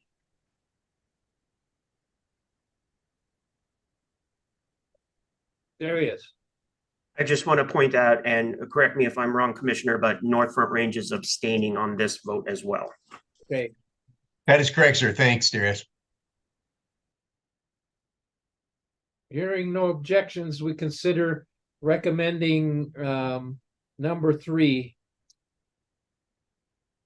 Okay, moving on.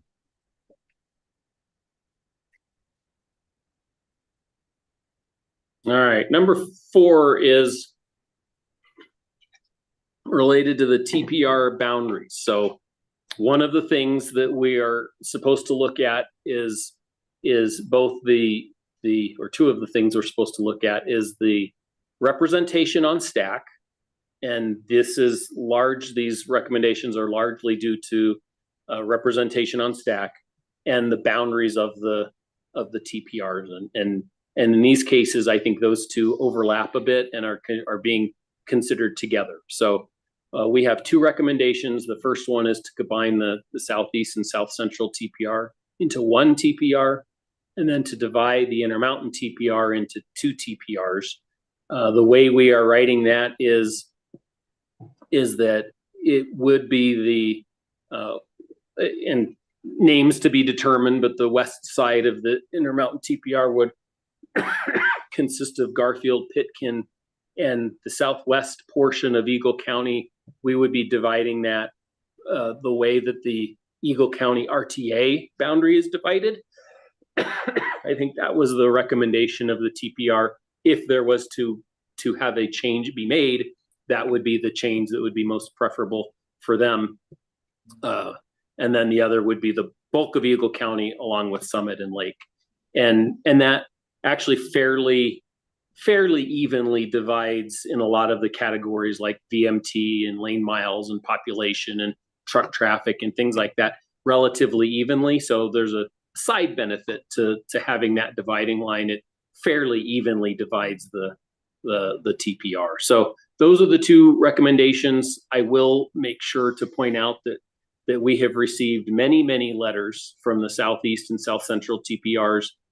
They are universally against this recommendation. The Intermountain TPR, as Brian mentioned, they voted 12-7 in support of not making a change. But if a change were to be made, this would be the change that they would recommend. We have gotten some letters of support from some of the member governments of the Intermountain TPR in support of the change. But we have gotten the formal letter from the TPR that they would prefer as a whole to not make this change. We looked at a lot of, we had all of these factors that we had to look at. Some, I believe, were more important than others. I looked to, in part, some of the RPP, truck VMT, population lane miles. Those are things that are pretty important, I think, for all of us. Those were all things that were considered when we made this recommendation. I will point out, as Commissioner Cook pointed out, that the Southeast and South Central TPR, if you combine them, they do become the second largest TPR. Eastern TPR would still be slightly bigger. I think it would have one more county than this combined group and slightly more miles, lane miles and geographic land area. But those are fair points. Those weren't included in our required assessments, but we did include that in our report and I wanted to share that with the group. So I'm happy to talk about the reasoning some more for these. In your packets last month, you saw two lengthy presentations that were very similar. One was explaining our position and the data on the Southeast and South Central, and then the other one, again, very similar on the Intermountain.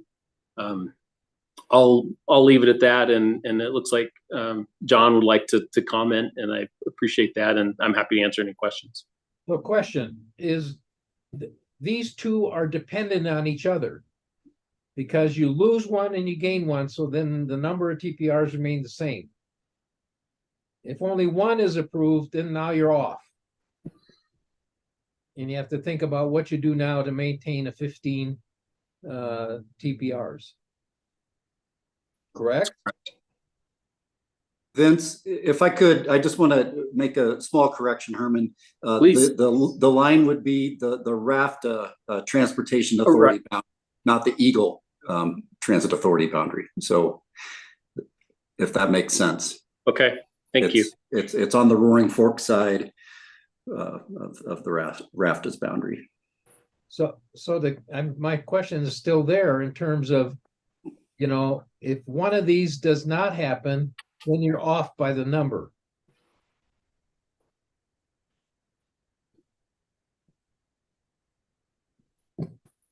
That's correct. Well, I would disagree because, not like I support this, but we can have up to 15 TPRs. So realistically, you can vote for one and not the other. Well, you can't vote for B unless A happens, but you can vote for A and not B.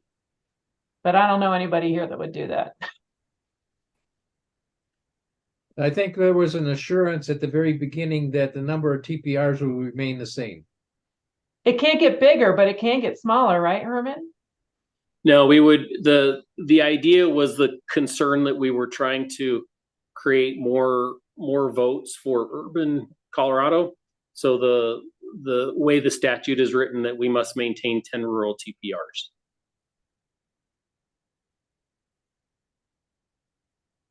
Okay, John. John Galusha, Huerfano County and South Central TPR Chair. Just as an observation, so House Bill 1101 lists 9 factors to be taken into consideration. One of those factors is disproportionately impacted communities.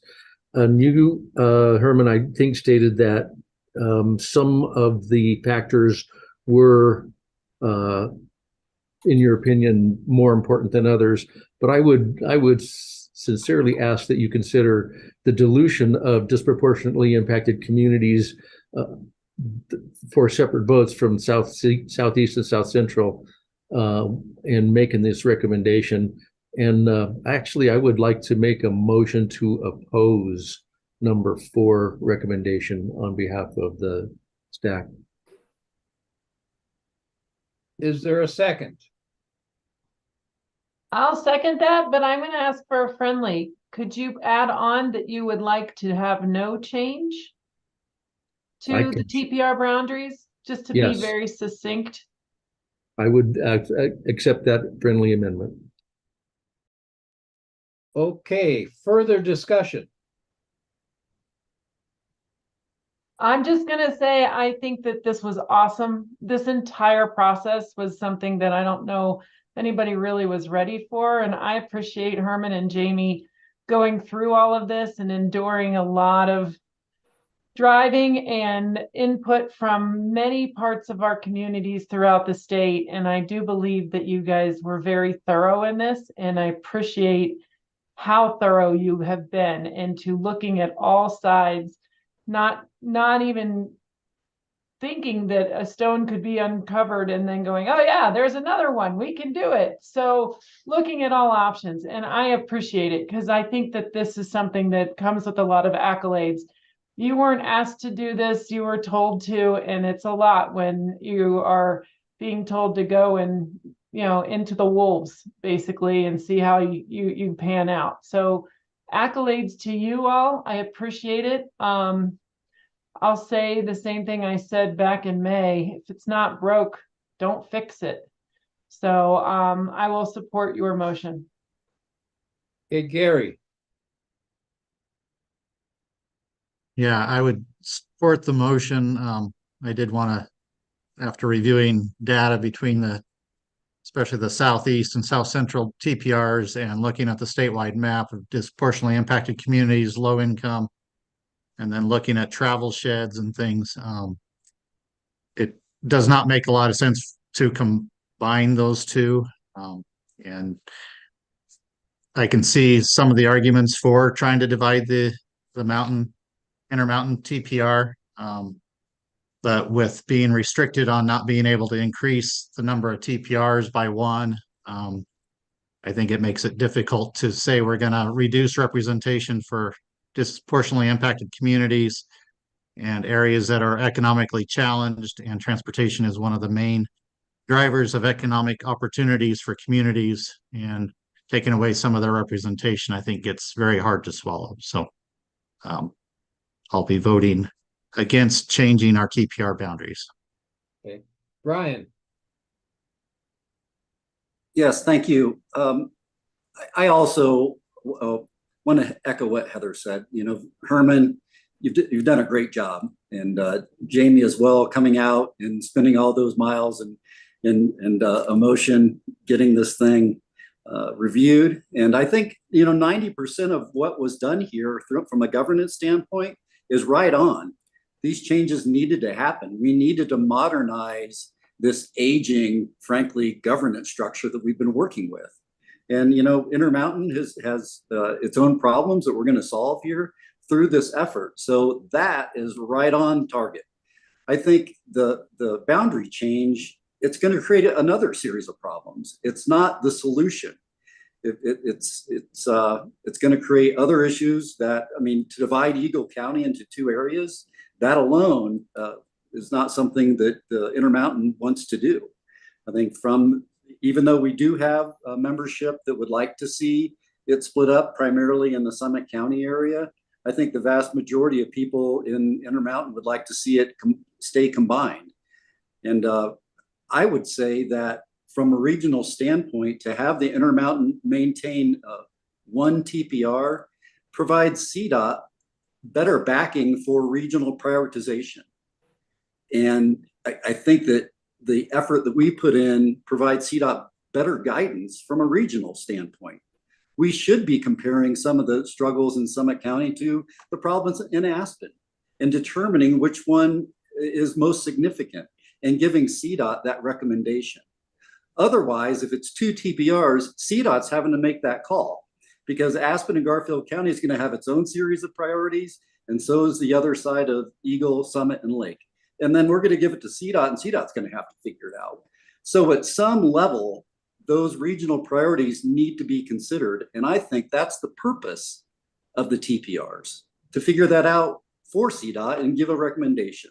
So again, and I've been consistent from the very beginning, I don't see the problem. I don't think this is a solution, and I think it'll just create other issues for CDOT. And the last thing I want to say is, in our meeting, we did talk about not wanting to split the Intermountain TPR because it would frankly force another TPR to combine. And that was discussed at length. And so I'm going to vote to keep the boundaries the way they are for now. Stephanie. Yes, I would just like to thank Herman, Jamie, also for coming out. I know these have been tough conversations in our region.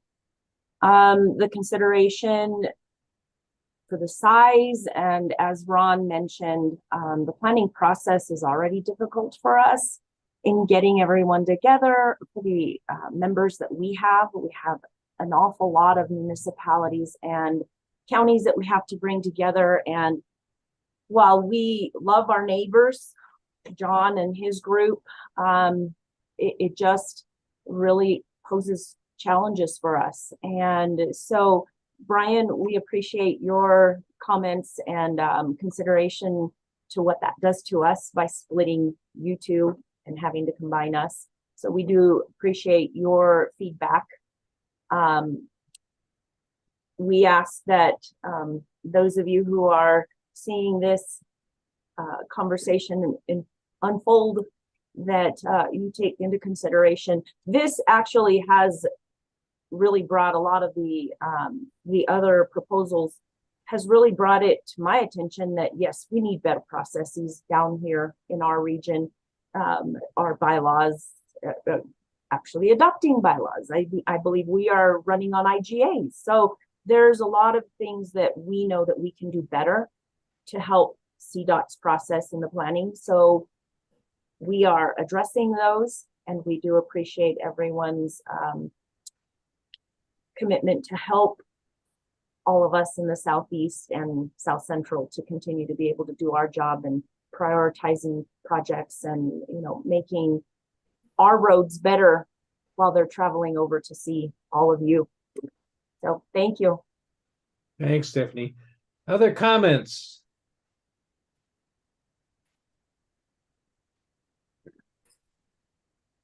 So I think since this is somewhat controversial, we're going to take a roll call vote on this.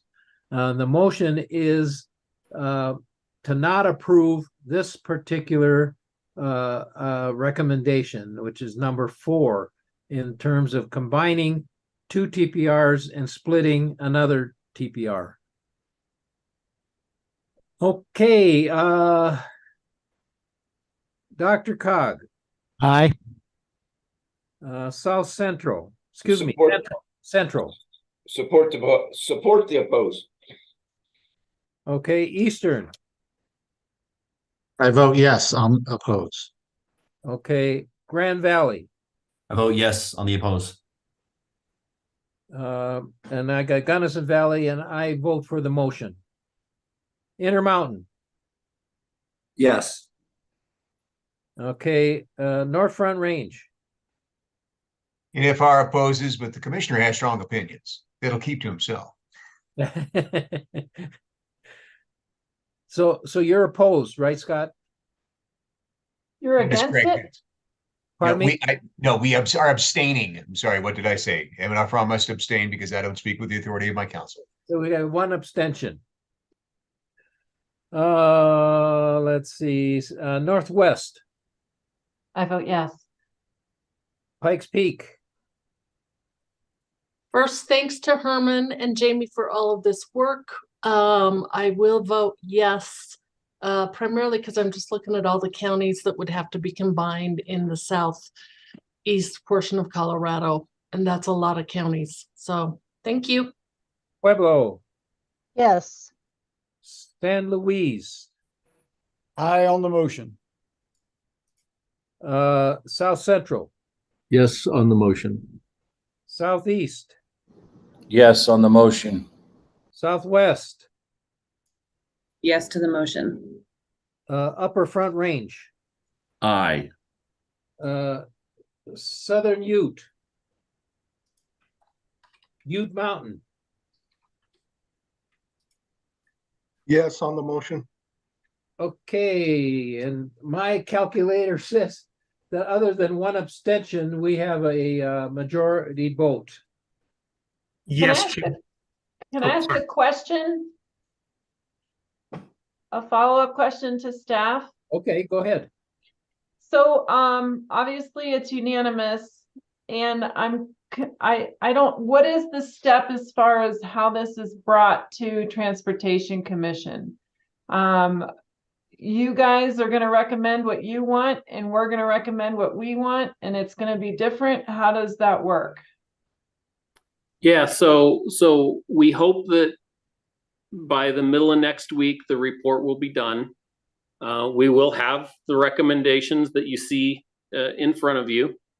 We will have a section that articulates STAC's recommendation, just like when we've made these recommendations in the report. You'll see we've tried to be very consistent about who supports or opposes the recommendations that we have. We make it clear that, for instance, Southeast and South Central are opposed to this change. We have that in the report, so we're not trying to hide that. And we'll have a section in the recommendations that say STAC met on November 2nd to go through and vote on the recommendations, and here's what the conclusion was. So this will be contained in our final report to the Transportation Commission, and they'll receive that November 15th. We'll have a little bit of a break while we go through the holidays, and then in January, we'll ask the Transportation Commission to open up the rules for that govern the planning processes, and that will follow the Administrative Procedures Act, which includes at least one, but more likely 3 or 4 public hearings where folks have the opportunity to testify on the changes to the rules, and then it's up to the commission whether they make any changes to the rules or not, and that will probably be concluded in the June-ish timeframe next year. Okay, so I have a follow-up.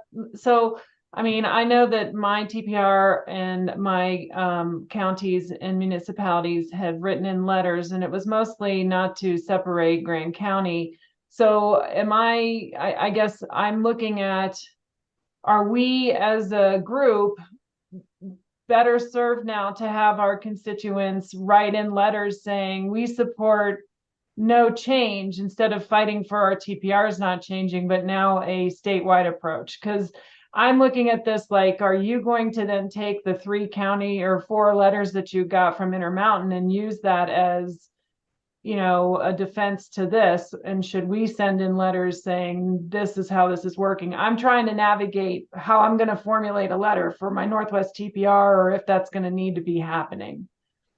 Yeah, that's entirely up to you. I can guarantee you we wouldn't take anybody's "don't change our TPR" or don't put Grand County in the Intermountain TPR and use that as a expression of support from the Northwest TPR on what the recommendation is. We wouldn't do that. I mean, that wouldn't be a fair characterization, and I'm making every effort to be fair in our characterizations. I will say, and I think most of you probably know this, all of the letters of opposition or support have been posted on the TPR website. They will be an appendix of the report. They've been sent to the Transportation Commission, so they will be known throughout. And any other letters that we get, the report will be published, so we wouldn't really be able to include those. What I would recommend is, if you want to support or oppose any of these recommendations, that come January, once the rulemaking process opens up, we'll be creating a formal rulemaking record. And that probably is the appropriate time for any individual member government or TPR to say, now, this isn't the study anymore. This is the formal rulemaking. And here's what we think of these rules. And you should all take an active role in providing your comment on whether you support or oppose any of the elements of the proposed rulemaking. And then that will help inform the Transportation Commission. So I think I would say we don't need the letters for this report, but we probably do want, and you probably do want, and the commission's going to want those letters come January, February, March, when we have the formal rulemaking process. And then that can be part of the formal rulemaking record that is a permanent record of the proceedings. And will you allow us or help us trigger when those hearings will be so people can actually go on and be aware instead of us trying to navigate through and be reminded ourselves? Absolutely. Yes, you have that commitment. Okay, John, did you have something else? Just a question, I guess, for Herman. So we, Southeast and South Central, fully intend to continue conversations with our transportation commissioner against this. Would it be permissible for the other TPRs to talk directly to their transportation commissioner with their opinion on this? Absolutely. Everybody should be encouraged to do that.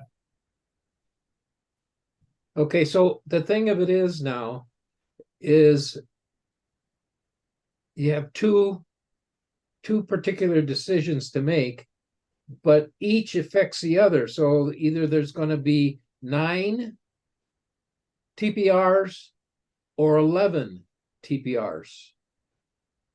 And what are you going to do about that?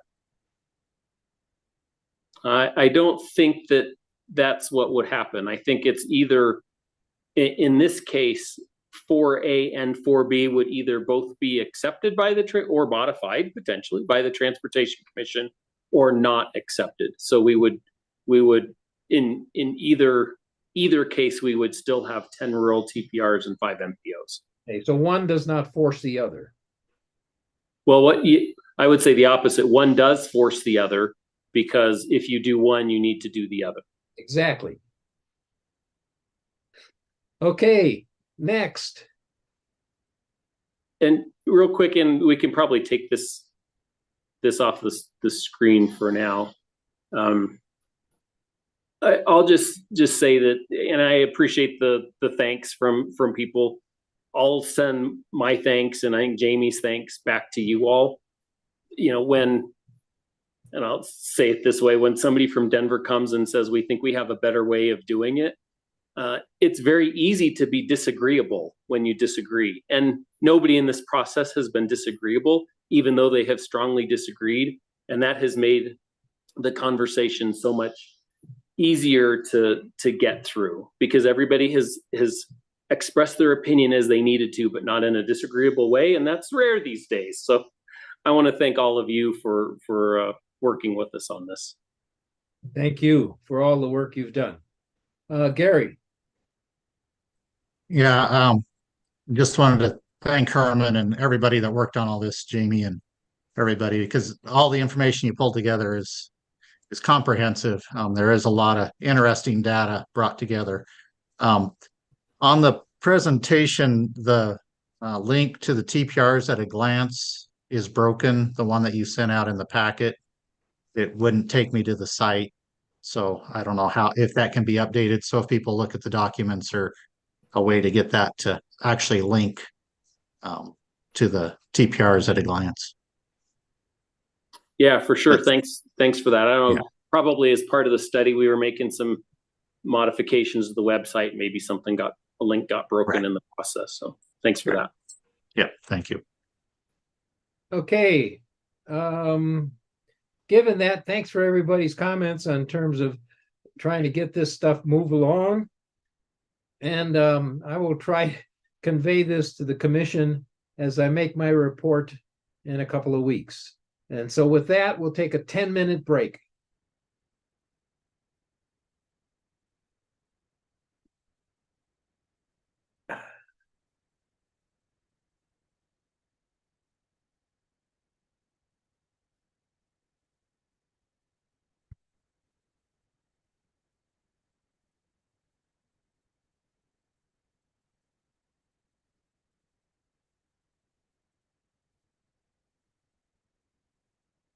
10-minute break.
Hello, hello, it's time to get back together.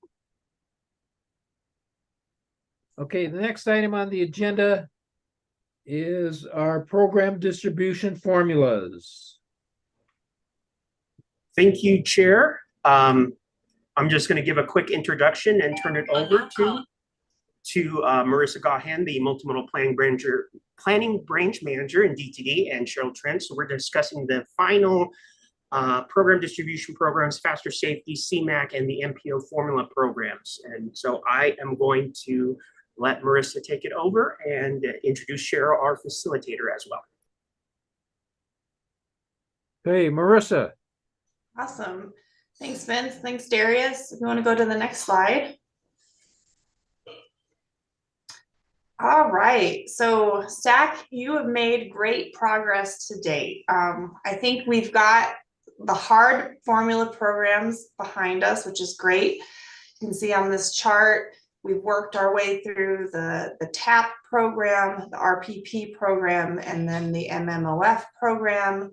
We have, like Darius just mentioned, a few remaining programs that we're hoping we can work through with you today, especially since there's not going to be a meeting in December. So, but the good news is these programs are really data-driven, are straightforward, and have already, especially for the MPO distribution formula programs, the MPOs have already spent a lot of time working through some of the complexities of those programs. With that, CDOT staff will walk you through each of these remaining programs. We'll go through them one by one, and then we'll turn it to Cheryl to facilitate some discussion questions before we move on to the next program. Next slide.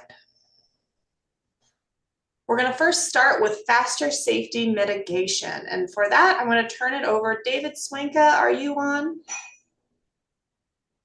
I'm here, Marissa. Awesome. I'm going to turn it to David, who is the expert on faster safety mitigation. Thanks, Marissa. Good morning, everyone. I'm David Swinka. I'm with CDOT headquarters, Traffic Safety and Engineering Services branch. And my group is the Faster Safety Mitigation Program staff. And we oversee the program at a statewide level, do all the analysis and the monitoring. So this program, the Faster Safety Mitigation Program, aims to reduce the number of highway crashes, especially those that result in fatalities and serious injuries. And this is done through the funding of infrastructure projects to improve the roadways. So we're talking, intersection improvements, roadway widening, wildlife fencing, infrastructure improvements to improve safety for pedestrians and bicyclists, stuff like that. So the FASTER bill was passed in 2009 to improve roadway safety, repair bridges, and support and expand transit. This gets broken up by state, city, county, and the portion that comes through CDOT for faster safety gets divided up between transit and asset management. And then finally, the faster safety mitigation program, which is what we use to fund those infrastructure projects. And since the money is just solely CDOT, we base the distribution percentages just on the number of crashes occurring on state highways. And more specifically, the current formula, the last time this was done, used 2014 to 2018 crash data and mostly fatality data to produce the percentages you see here for each region. And the average annual budget for the faster safety mitigation program is 70 million. So that's just a stand-in, but the budget kind of, give or take $1 million. But certainly this is region 1 gets the most, and region 4 has a pretty high share, and then down the line for the other regions. Go ahead and please go to the next slide, Marissa. So this is going to differ from your packets. I do apologize, but this was a last minute addition. We met with the Executive Steering Commission earlier this week, and they had some pretty good suggestions about showing an alternative viable distribution percentage moving forward, and not just showing sort of the status quo percentage that was on the packet. And that's the the status quo percentage is based solely on fatalities, which is the marquee statistic in traffic safety at times. But the second table shows a different variation of the percentages based upon not just fatalities, but also serious injuries caused by traffic collisions with motor vehicles. And the percentages are what they are. You can see that the status quo doesn't shake things up very much. It's about the same percentages as it was before, using the more current crash data of 5 years, 2018 to 2022. But including the serious injuries does tilt the scales a little bit for Region 1 and Region 4. Region 1 gets a little bit more, and Region 4 gets a little bit less. The others are a little bit more marginal. So with that in mind, and these will take effect in 27, not to disrupt any current planning for the program for the next couple of fiscal years. So go ahead and go to the next slide, please. So the questions we have here is, what questions do you have about the formula distribution? And do you have a strong preference for one option or the other? And maybe we could go back to the table just to show that for everyone. And this would be me. Hi, everybody. Nice to see y'all again. I'm kind of wish I was in person, but here we are virtually. So first, I would just say, as David mentioned, does anybody have any questions for David or anybody else at CDOT about the data or about any of these numbers? And then I want to go to the second part, if you have a strong preference for one formula versus the other formula. So first, any questions? Look at that, David. I actually, David, not to be mean, but I'd relate that more to STAC's knowledge of faster, but you did an awesome presentation too, so that probably helped. All right. Oh, thank you.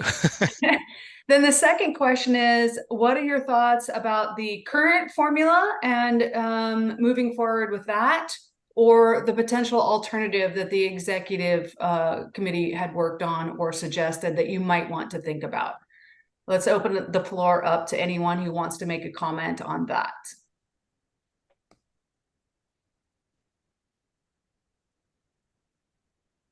I'll jump in. Gary Beatty, Eastern TPR. Hi, Gary. Hi, seeing the large decrease for Region 4. They have a lot of freight corridors, long amounts of highway that would like to see shoulders and things, and that sort of amount of money reduction is substantial for the amount of area that Region 4 has to cover for trying to prevent the increase of crashes. So I understand the serious injuries and all those other factors. It just was who all was on the group that suggested, and because this wasn't in the packet to be reviewed ahead of time. And you make a good point. I know that we had all sort of agreed as a STAC that if there was going to be new information, that we would like it to be a part of the packet. And I think we said something like no later than Tuesday. But what I really hear you saying, Gary, is that you prefer the current distribution. Yes. Okay. Let's hold the answer on who's on the executive committee for just a minute to see. This may be a non-issue, Gary, in other words. And if it feels like the group here present at STAC prefers the current distribution, we can just move on to the next one and not worry too much about it. I would add a comment to why Region 4 has less money. And it goes to, it's counterintuitive. Region 4 has proportionally done better in safety than the other regions in the more recent 5 years. And therefore they get less money because less fatalities and serious injuries are occurring in that region proportionally as compared to the other region. So it's kind of a good thing, but it's also a bad thing that it results in less money. Thanks, David. Vince, it looks like you can ask STAC for a formal recommendation with a motion and a second. Is there a motion? This is Commissioner Williams. I move we stay with the current distribution, primarily because I don't think we should penalize Region 4 for actually having safer roads. And so that is counterintuitive to penalize a region that actually has worked hard to get safer. Is there a second? Gary Beatty, I'll second. Further discussion? Seems like Holly's got it right on in terms of the fact that, wait, they were doing so well, they did so great, then why not just keep it going as it is? Sometimes I do get it right. Other comments? We have a motion and a second on the floor. Further discussion?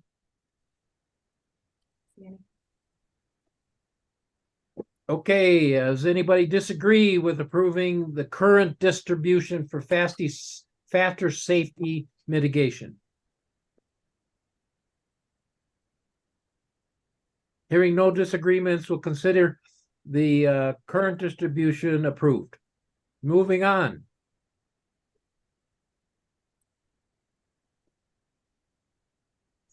CMAQ. CMAQ, sorry, I had to get unmuted again. So CMAQ is our congestion mitigation and air quality program. It is a federal funding program, and its purpose is to support activities that have air quality benefits.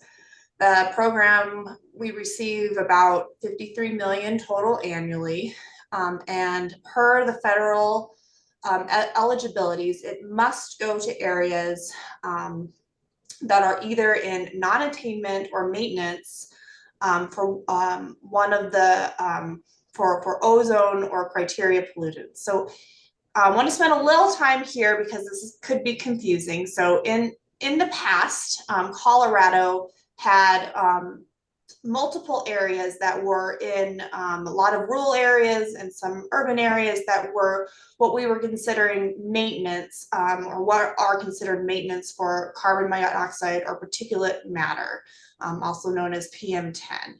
So when an area is not in compliance with the federal standard for those pollutants, they have to attain the standard, and then they must be in attainment of that standard for 20 years.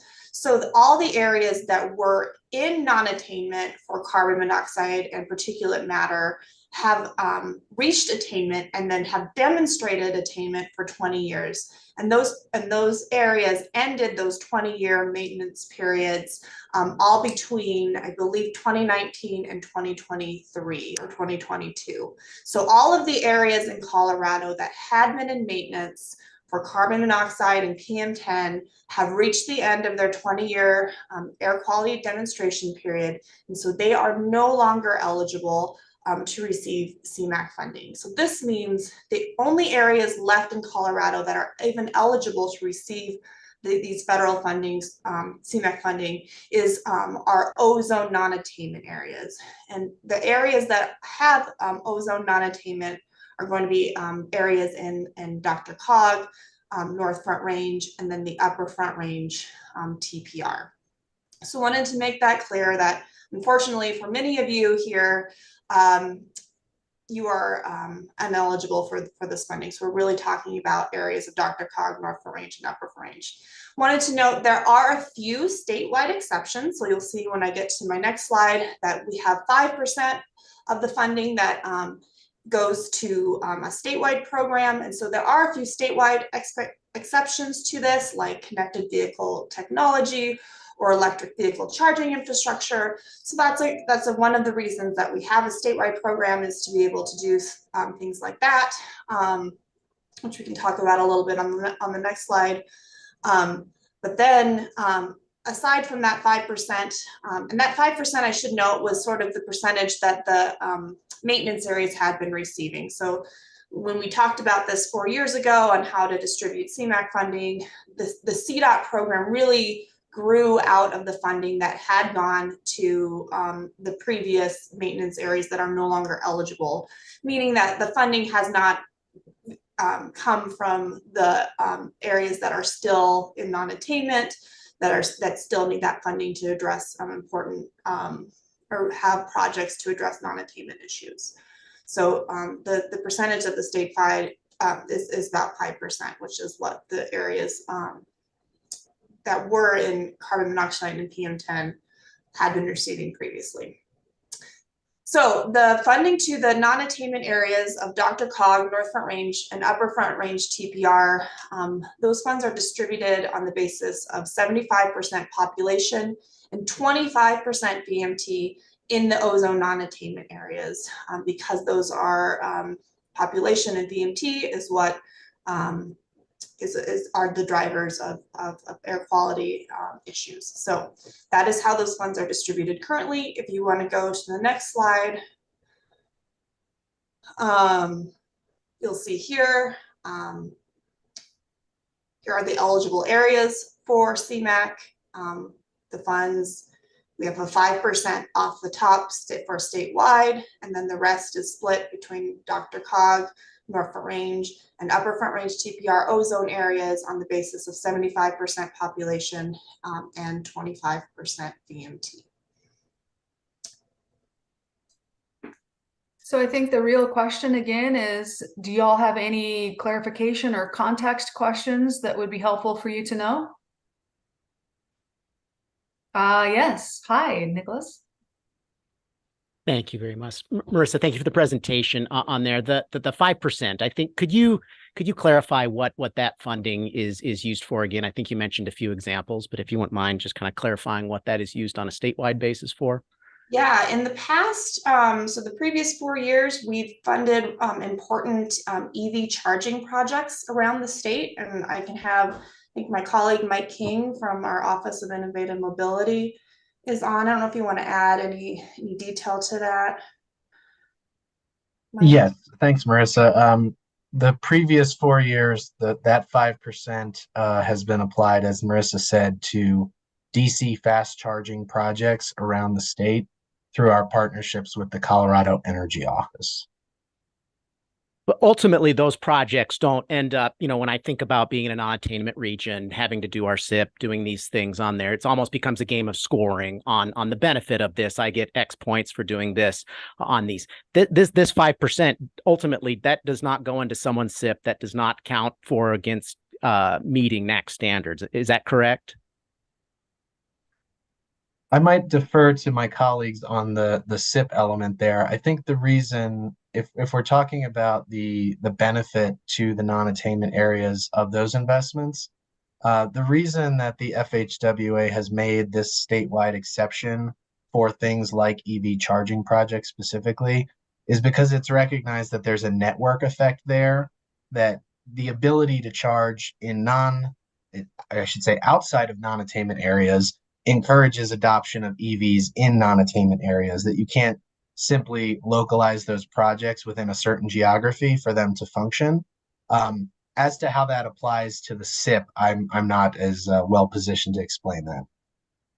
I think that's fine. And kind of the point I wanted to make is, obviously this whole exercise of our program distribution is a little bit Hunger Gamesy. I think that's been used before on there. And I recognize the importance of that. And, it's not that I don't think that's important. Not that I don't think that's valid. I just know that, in Denver and a lot of our non-attainment regions, the standards are getting tighter. They're not getting looser. It's getting more and more difficult to meet those standards. And then, not being able to meet those, of course, kind of the very challenging consequences of doing that. And so, again, I'm saying this with the on screen showing we get over 80% of these fundings, but I do feel like maybe time soon to kind of question, would that 5% be better utilized, be better used in these direct non-attainment areas, being able to go towards those SIPs and things like that. Recognize what you guys are doing with the 5%, recognize the value of it. I think it's just kind of as funding gets tighter, as standards get tighter on there, I think any dollar that can go towards these air quality projects, to me, is critical for these non-attainment areas. Thank you. And I just want to make sure I'm really clear on what I hear you saying. I'm not hearing you say, let's change this CMAQ program distribution. What I think I hear you saying, and again, please correct me if I'm wrong, hey, CDOT, let's think about that statewide 5% as we move into the future and how best it could be spent in potentially supporting the non-attainment areas. Is that correct? Thank you. That is a great way to say it. And probably reading the room, I don't think I have the votes to reallocate that. So yeah, I think how you phrased it was great. Thank you, Cheryl. You're welcome. Holly, hi. Lovely background, by the way. Thank you. Just a question though, when you say statewide 5%, can DRCOG also apply for that? Or is that just everybody else? So it could, we had put it in the past, like Mike said, to EV charging around the state, but going forward, I think we'll be looking at things like BRT, 10-year plan eligible projects, TDM, bike ped that serve, I would say more, it could be in the Denver area, but I think we look at projects that might serve more of a statewide benefit, regional benefit, knowing that air quality isn't contained to one area and it is a statewide problem that has domino effects on each area of the state.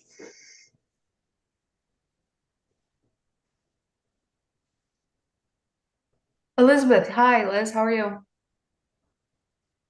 Hello, I just had a quick question. Obviously, for Weld County and the Upper Front Range, our boundary's been modified. And we have a whole northern section of Weld now incorporated in the boundary, but our percentage really stays low, obviously less than even what the statewide one is.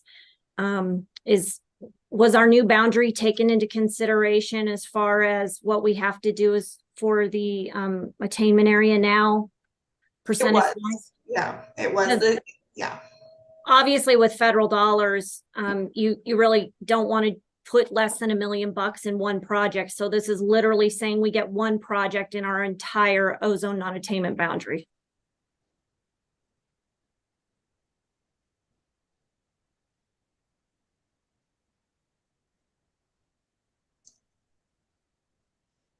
I don't know if I have a good response other than we did calculate the formula as it is now, but we did apply, the population in VMT to reflect the ozone areas of each area.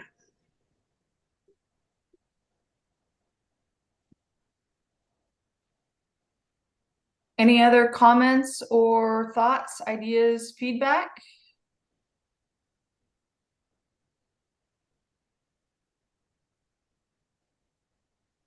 Okay, Vince, it looks like you can ask for a recommendation here if you like. Okay. Is there anybody that disagrees with the current distribution?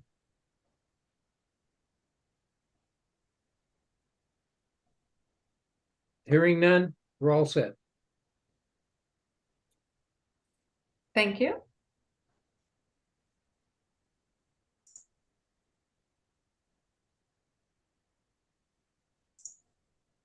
Okay, metropolitan planning. Metro planning. So metro planning is federal, it's both highway and transit funding from both FHWA and FTA that support the operations for each of our 5 MPOs. We also refer to this program as the Consolidated Planning Grant, or CPG, because it represents the consolidation of both these highway and transit metropolitan planning funds. So in fiscal year 24, the year that we're currently in, state fiscal year 24 federal fiscal year 24 that began October 1st, the MPOs were allocated a total of about a little over $10.6 million dollars. So again, this funding can just go to the MPOs to support their planning work and their planning process. If you want to go to the next slide.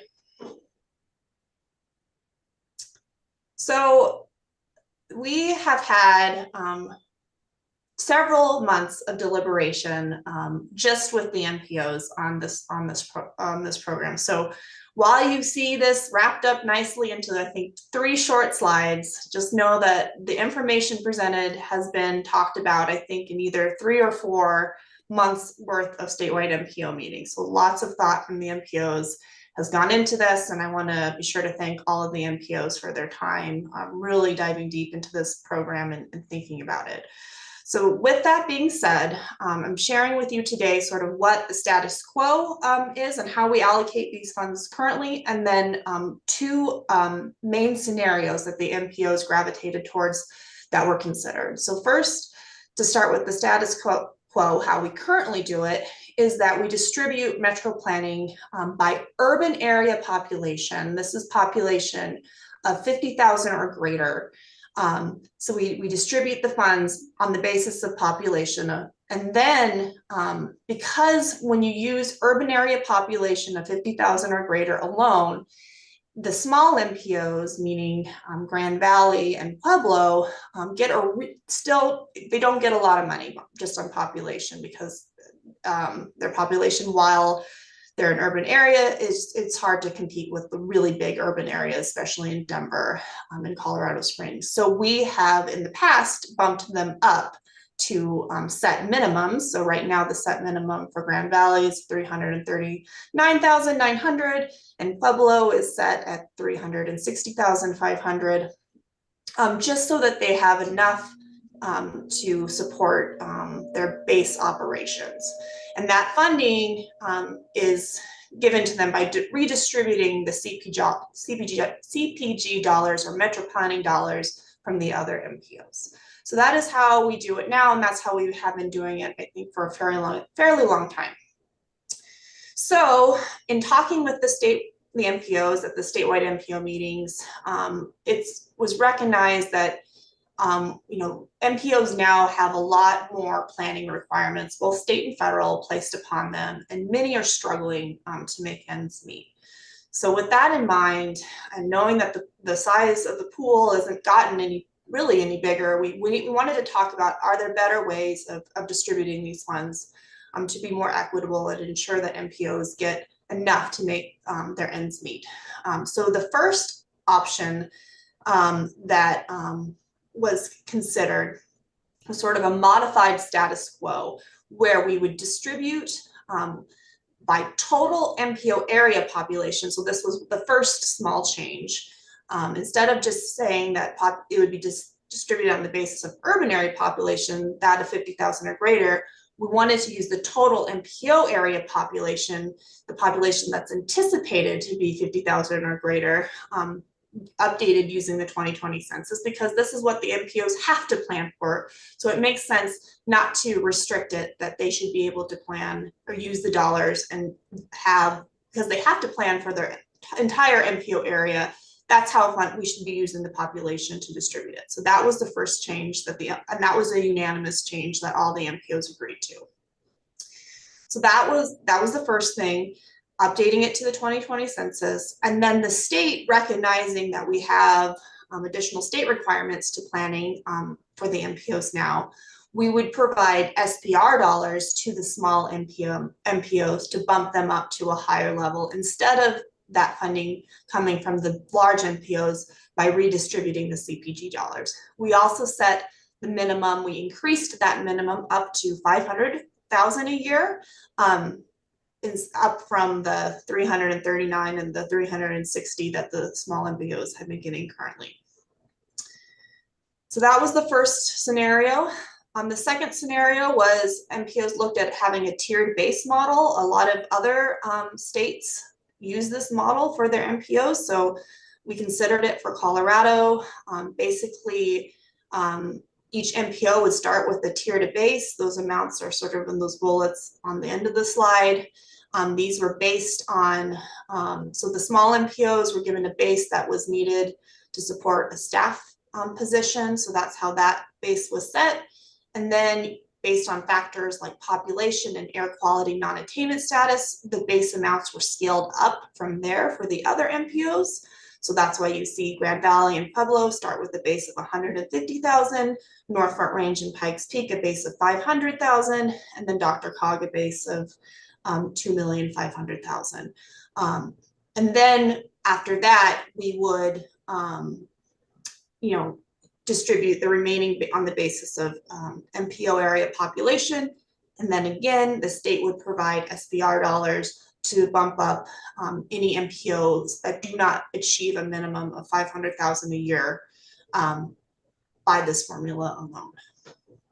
So let's bring this all together. That was a lot of information. Happy to clarify anything that was confusing. But if you want to go to the next slide, so we can see sort of this in practice. So the first table shows our status quo, how funds are currently being allocated, and then the following two tables show the two main scenarios that the MPOs gravitated to.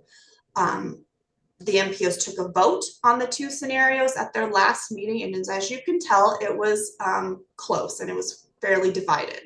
So the modified status quo ended up receiving the most votes. There was 3 yes votes and 2 no votes from the MPOs.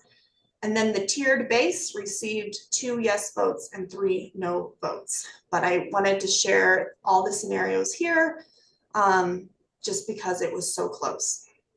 So as you can see by looking at the modified status quo and the tiered base tables, you know, there's some asterisks next to Grand Valley and Pueblo.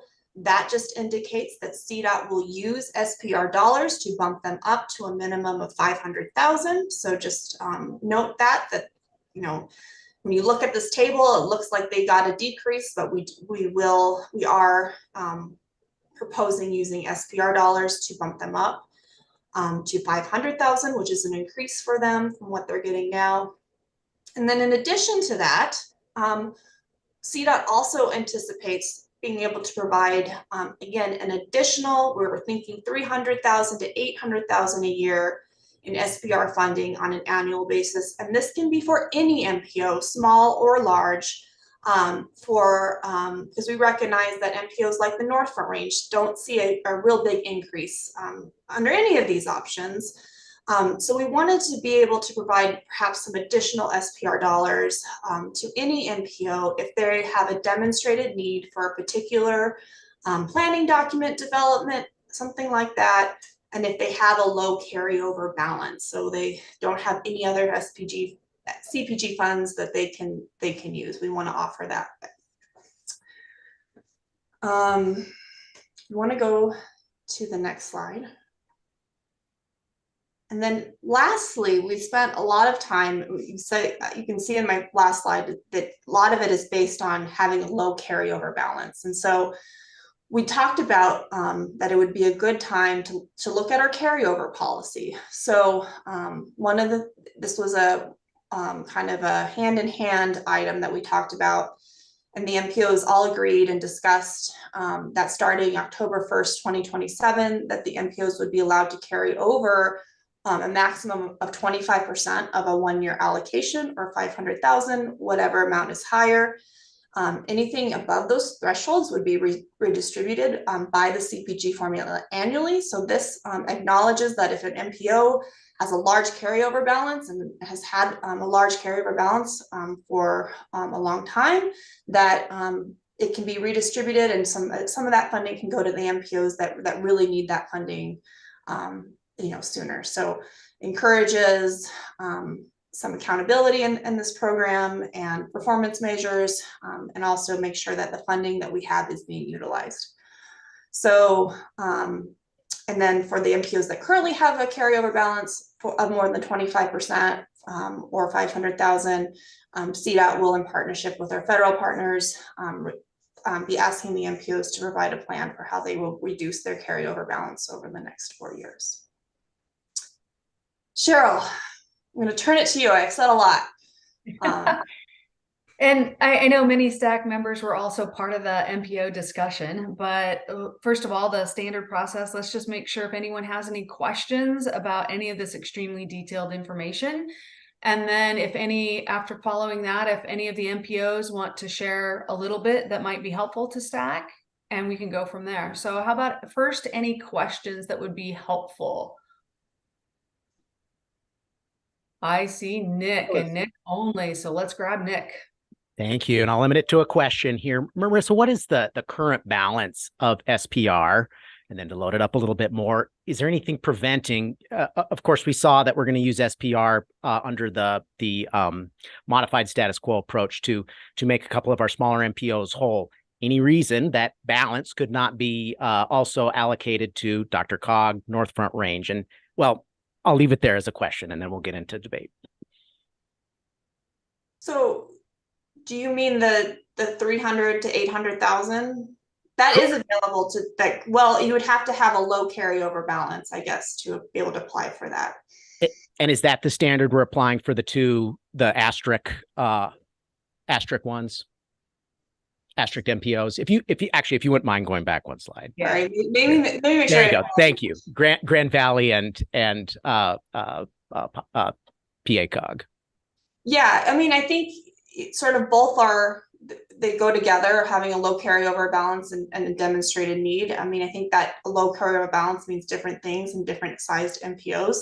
Sometimes the small MPOs have to save up money, right? Because when they go into their 4-year planning cycle, they're going to need to save up a balance to be able to pay for some of those big ticket items that only come up every 4 years. So a low carryover balance might mean something different in different MPOs. So I think it's important to add on that demonstrated need, right? Because I don't think CDOT will just, want to give funding just unless you can demonstrate how you can spend it. So I guess that's the thing, is we would automatically bump up the small MPOs to 500,000, but we would need them to document in their UPWP, their federally required Unified Planning Work Program, a plan for them to spend that funding. Otherwise, we wouldn't be able to provide that funding, because that would not be, first, that's a federal rule as well.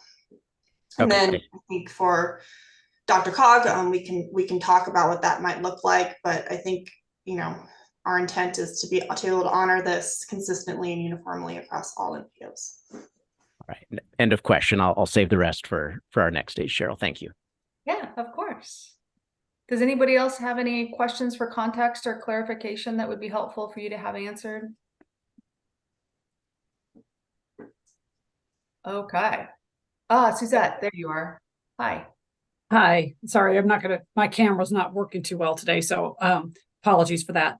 But I just want to make sure that I'm understanding the distinction. Marissa, you and I have had this conversation, but on that second part where it says that you can provide 300 to 800,000 in additional SPR funds, will the smaller MPOs just automatically get a distribution up to the 500,000, and then if Northfront or DRCOG want to apply, we have to apply for that funding for a specific item? That's I think how I came away from our conversation. I just wanted to verify that. Correct. Yeah. So that's sort of how I would see that working.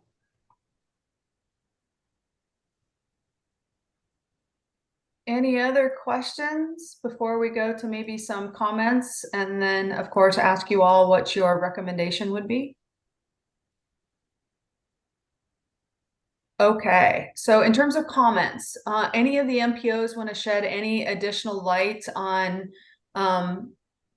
why or a preference for what one or the other of these might be? We do know the vote was close, so we wanted to make sure. Okay, hang on, Nick.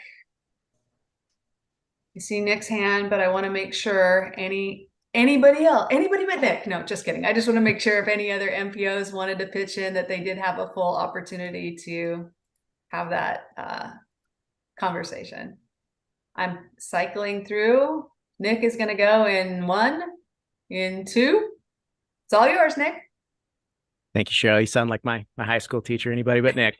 I kind of brought it a little bit to the floor, and I think sister agency from North Front Range talked about it a little bit. This is certainly DRCOG gets a lot of the funding on here, but again, population based, there's a lot of need there. And I think a lot of the need has been increased by unfunded mandates, such as the greenhouse gas rules, such, these are things that, I know Dr. Cog, I believe North Front Range has already implemented these into their TIP, is already bearing kind of the costs of those on there. And so kind of seeing the SPR balance, it really feels like it would be reasonable. I feel like the modified status quo certainly reflect what the MPOs voted on there, but it seems to me like there's an opportunity to at least maybe increase. So the amount that's going to the two MPOs, the asterisk MPOs on there, providing that as well, that same amount as well to North Front Range, to Dr. Papa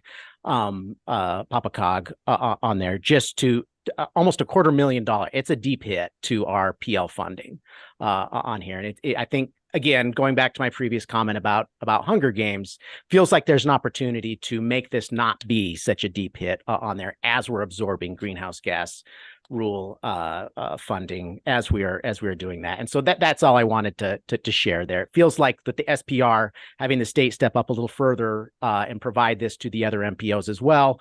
Granted, we're going above that minimum, but this is critical funding. Of the three we've discussed today, I think probably this is the one we had the greatest concern about on there. So that would be my suggestion here, and suggestion to the committee is also include use of SPR funding for the remaining MPOs to bring them closer to what they were before.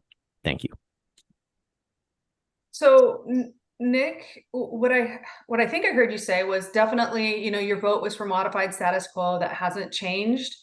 But are you trying to say anything different? That last little bit you tossed in, maybe think you were adding something on there where you want some sort of guarantee about additional funding instead of an application for additional funding.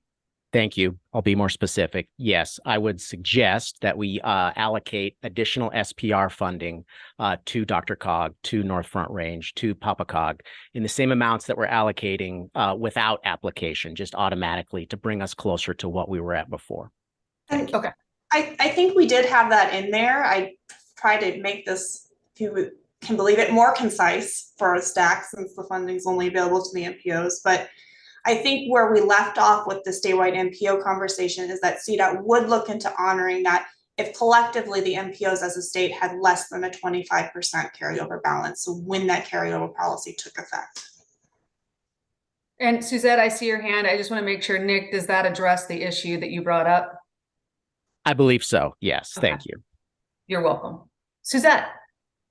Yeah, thank you. So from our perspective, obviously we would appreciate the tiered base rather than the modified status quo, but we would go with the majority vote on this. But I will say, I think some of the issue is the pie is just not big enough to go to Nick's Hunger Games analogy. So I think we're going to be seeing more and more, I think, state requirements coming on that are going to really start chewing into the CPG dollars. And I would really like to see some more conversation. I don't know if it's through CDOT or not, about how we can get potentially more state funding to help pay for the state requirements. So that is my comment. Thank you.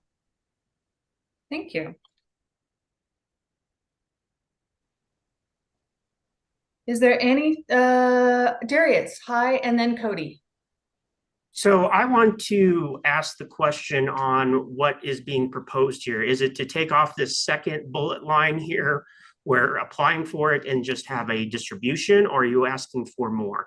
Because right now, if it's asking for more, we are giving up a significant portion of our SPR budget in order to do that, in order to meet some of those items. And I would be vehement. I don't have a vote on this board, but our recommendation, we will not be in support of providing additional SPR beyond what we have on that, because that will put us in quite a bind on our budget as well. However, if the board wants to take a look at the changing some of the items that are on the slide here, that's up for the board. And of course, you're able to make whatever recommendation you feel is in your best, whatever recommendation you feel like. But just want to put that forward as a comment. But I just wanted a clarification if that's what we were considering today. So between the 3 or 4 conversations that have been going on about the additional SPR funding, Marissa, let me just check in with you really quick, because we clarified something Nick had asked for. you mentioned that it was your intent about the 25% if you had a low carryover balance and demonstrated additional need, that CDOT would stand ready to support with SPR funding. Well, I think we talked at the statewide MPO, and part of the reason why the carryover policy was so important is because, you know, as a state, we hear what the MPOs are saying. We know that the pie is set. So we, like Darius was saying, I think did stretch to provide what you see in the slide to begin with, but recognizing if if the CPG balance is less than 25%, when the carryover policy takes effect in fiscal year 27, then I think we said we need to come back and have additional conversations. Right now, the program is carrying more than 25% over. And so I think from a CDOT perspective, it would be difficult for us to provide more money to the pot when the pot has a large carryover balance. Thank you. And Suzette, I want to come back to Suzette. Cody, you've been very patient. Thank you. But let me come back to Suzette and see, Suzette, was that what you were suggesting as well? So we can make sure to clarify what Darius was saying. No, I think my clarification is where Marissa is, so that the two smaller MPOs would get sort of that automatic bump without having to go to CDOT and saying, this is what we need to use the money for. So they get that money automatically. The three larger MPOs, if we met the requirements on the carryover, we didn't have that a carryover balance, we could go to CDOT and say, look, we need some additional money. And I will just be frank, Norfolk Range MPO is about $200,000 short every year on our CPG funds. So the modified scenario gives us about another 80 or 85,000. We're still going to be short. So then the Norfolk Range would have to say, here's a project or program that we need to have funded, and we would go to CDOT and ask for funding out of their SPR dollars to help make that whole. So that is my understanding, and I think Marissa confirmed that. Thank you. So that oh, sorry. Go ahead. I just want to say, good job, Suzette. It's always nice when somebody can like wrap it all up. So Darius, let's come full circle back to you. Does that also address your concern, or does your concern remain regardless? I just don't know what the change being recommended is. Is it not having this apply for additional funding, or, you know, I'm unclear what the change was being recommended. That's my clarification. And it might be, Mercy might help out on that. My understanding is that there would be no changes recommended from what the MPO conversation was based on this. Those were just clarifying statements about maybe a process or the procedure that would need to happen to obtain additional SPR funding. Yeah, and I think my clarification, and it might be to Nick, is the item that you had brought up is you wanted to change the second bullet point on this slide, or consider that instead of what the original proposal that Marissa brought forward. Darius, I think through kind of the additional conversation, I think I better understood the second bullet, really what it gets to. Maybe there's an extra step in the process, so it's not an auto allocation on there, but it does make me feel more comfortable that we will be able to make ourselves more whole, make up for that 225,000 through the process, through demonstrating that carryover balance. So at this point, I'd say generally, yeah, I'm okay with modified status quo with those two bullets, understanding that process for reallocating further SPR funds based on balance. All right, fantastic. Then I'm all good. Thank you, Cheryl. You're welcome. And I think maybe one of Nick's concerns was that he didn't want an exclusion policy to apply, say, to DRCOG. So I think we've got there. Okay, I'm going to move to Cody. Sorry about that. I just wanted to make that super clear. Cody, please go ahead. No, you're good. Actually, a lot of my questions were answered in that little dialogue. And I guess at the end of the day, I can support Nick's proposal. And I think, again, nothing really changes. But I did want to just mention, we do appreciate the base of 500,000. We have a lot of the same reporting, GHG reporting, planning docs that are due, and that economy of scale just doesn't allow us to hit that every year. But if we can get our larger COGS, that additional money, I'm full in support of that as well. So thank you. You're welcome. All right. I'm going to go one more time and then turn it over to Vince to see where the STAC might be. Anybody else have any, especially the MPOs, any comments or questions that might be helpful or beneficial to the conversation? Cheryl, there is a comment from Commissioner Baker. I see that. Thank you. I think I can answer this for Commissioner Baker. Apologies that that's not in the slide. It stands for State Planning and Research Funds. These are the primary funds that go towards basically funds DTD and other similar divisions throughout any state DOT. It funds planning, it funds research, it funds a bunch of things that are done in our division, basically a lot of the support functions for our construction program. And hopefully that answers your question. Okay, Vince, let's turn it over to you and see where the STAC might be in terms of their recommendation to the Transportation Commission. Is there a motion?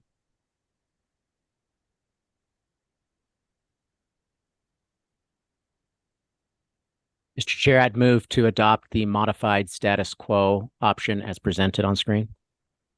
Is there a second? I'll second that. Further discussion?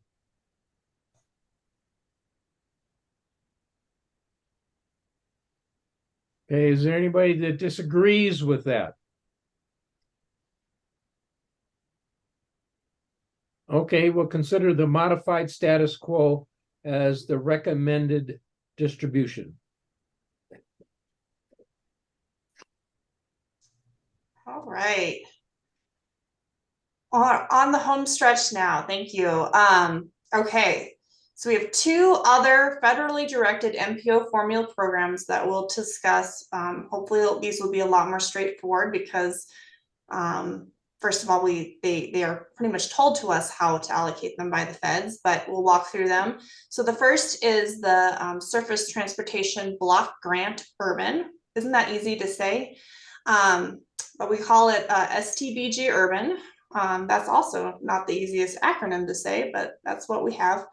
It's federal funding to address metropolitan area transportation issues, and this is funding that's only available to the large MPOs. So those are the MPOs with census-defined urban area populations above 200,000. So only DRCOG, North Range, and Pikes Peak are eligible for these funding. And the feds tell us that they're required to be allocated on the basis of population for the transportation management area, urbanized area.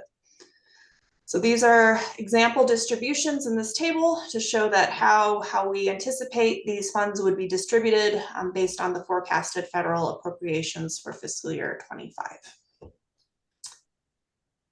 On to the next. The last federally directed MPO formula program that we'll discuss as part of this overall process is our carbon reduction program, local. This is a new program or newer program, I guess. It's new under the IIJA. The program was created to support the reduction of transportation emissions. So this funding is, the local funding is available and the funds are required to be allocated on the basis of population for MPO urbanized areas. So unlike the STBG urban, this goes to any MPO based on the basis of population for the urbanized areas, not just that above 200,000.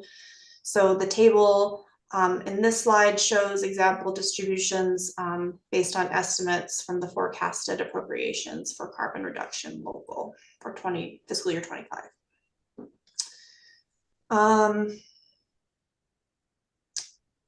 I think that's that. I went through those too fast, but they're pretty straightforward. I'll turn it to Cheryl.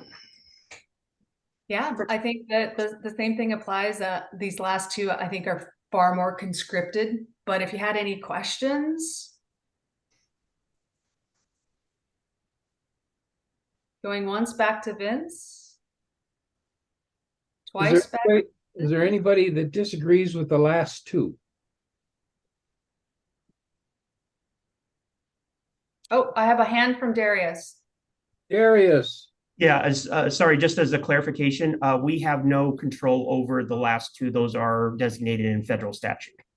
Then you can't disagree. Yeah, exactly. Well, you could, but it wouldn't get you anywhere. That's right. Okay.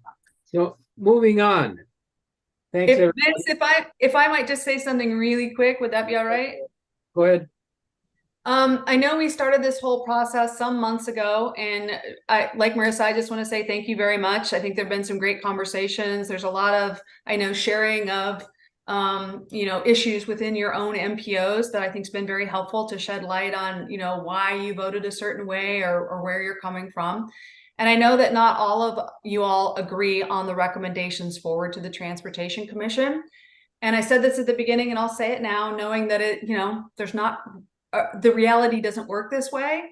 But I do know that all the hard work and effort you put into these recommendations, I know that some of you are going to approach the Transportation Commission with a different thought or a different idea because you didn't like the recommendation that STAC came up with. You voted against it, for example. And I want to recognize that. And I want to say, I know that's going to happen, but I still want to congratulate the STAC for taking the time to make the effort to come up with a recommendation to the Transportation Commission. And I think that when the STAC submits a recommendation, it's just stronger because the STAC as a whole submitted it that way.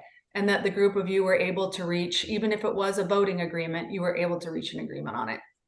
And I appreciate your time as a facilitator. You've been great to work with. You've put up with my bad cop routine more times than I care to think about, but it's been just a privilege to work with you. These are important things that affect millions of people. So congratulations to you. I'll be with you for the rest of the meeting. I won't see you in December. So have a great holiday. Thanks, Vince. You're welcome. Thanks, Cheryl. Okay, moving along, the next project is, our topic is Region 1 project update. Region 1. Yep. Jessica. Can you hear me? Yes. Great. Thank you for the floor, Chair. And speaking of millions of people, this is the Region 1 presentation to STAC. I'm Jessica Mickelbust. I'm the Transportation Director for CDOT Region 1. I've been in this role for almost 2 years. And the other regions have already presented theirs. I'm the last one to go. So if you missed one of the other regions' presentations to STAC, they were fantastic and very thorough. So definitely feel free to go back in the timeline and check those out. But I'm going to go through today just what is Region 1 up to, a little bit more about Region 1. And so look forward to sharing with you about all the work and our people that we have. The first slide, really quickly, I'll just let you know that is the proposed rendering of our Floyd Hill project. So that's a possible rendering of the future viaduct and changes. Really awesome project. Next slide.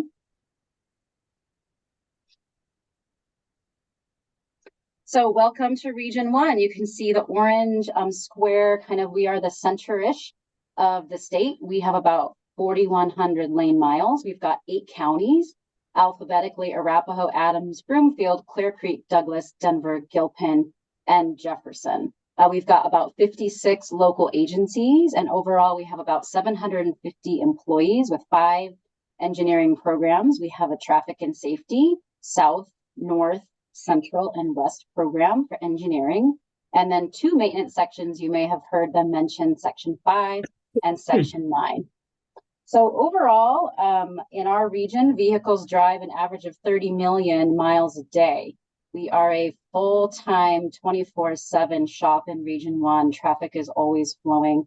And just a fun fact, Jamie will enjoy this, that's about 166 trips to the moon daily, that average million miles. So it's a lot of traveling. Our staff work really hard and we have a tremendous team. Next slide. So just highlighting some of the things we do, some of the work we have.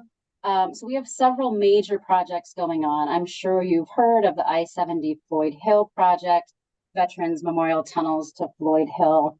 If you are interested in getting text alerts, we do have rock blasting going. We periodically have lane closures. And if you'd like to get updates on that project, you can text all lowercase Floyd Hill, FLOYDHILL, to 21,000. So a plug for disseminating information. Also construction zone. So please drive carefully through the Floyd Hill project area this winter as ski season picks up. But Overall, that project will eliminate some really heavy bottlenecks along the I-70 corridor. It will be adding some managed lanes.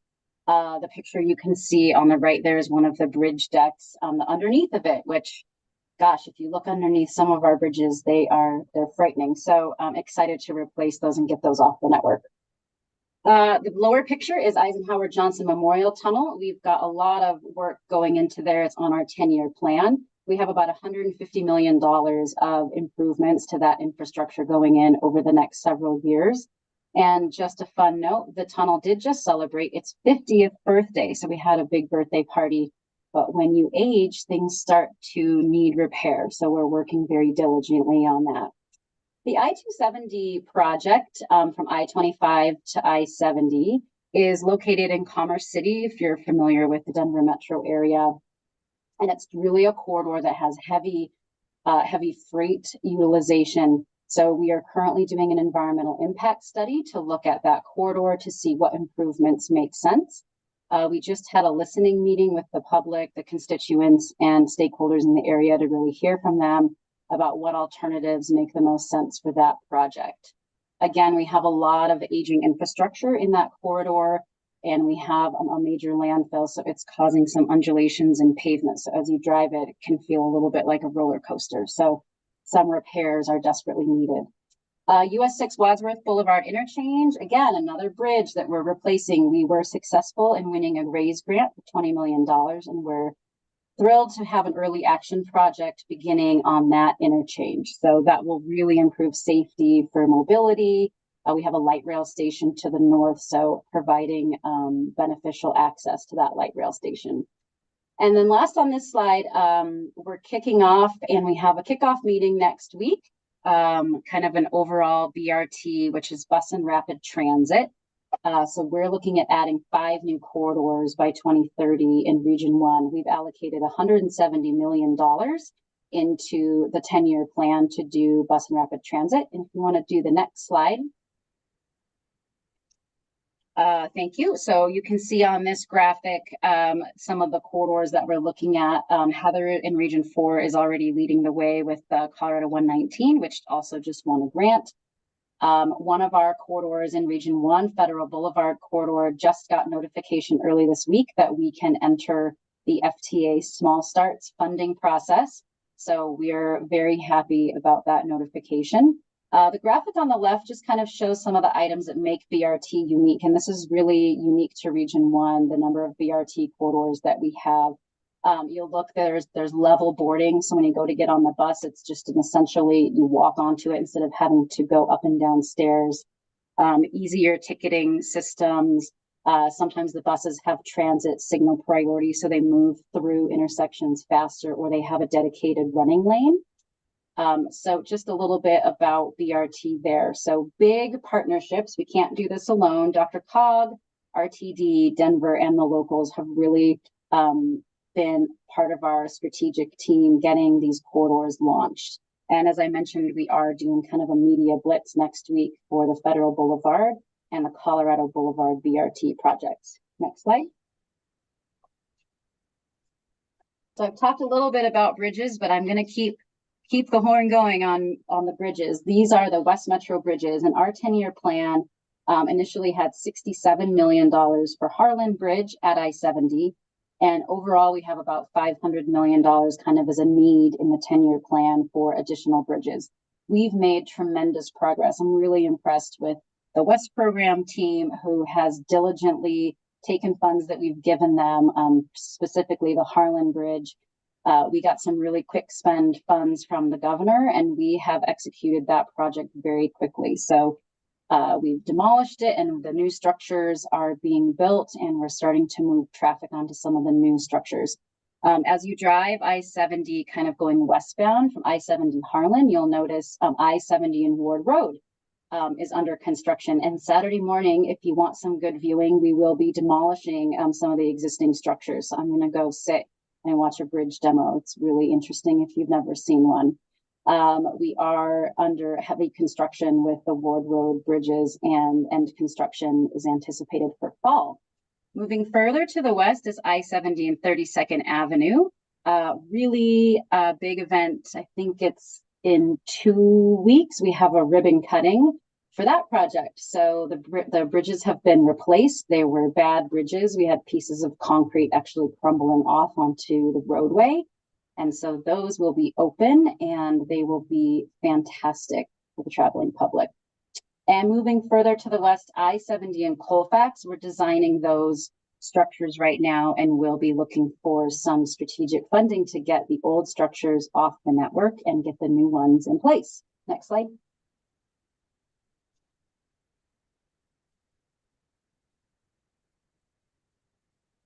Erin, next slide. Thank you. All right, wooden noise wall replacement. So this is one of our, I call it our tiny but mighty projects. And really, you know, I think the public notices new bridges, but they don't notice them every day. You don't, as a normal, you know, traveler, think, gosh, I'm driving on a new bridge. I'm so excited. I wish they did. But you do notice when we have noise walls, on the left picture is the existing wood fences. You can see several of the panels have fallen over.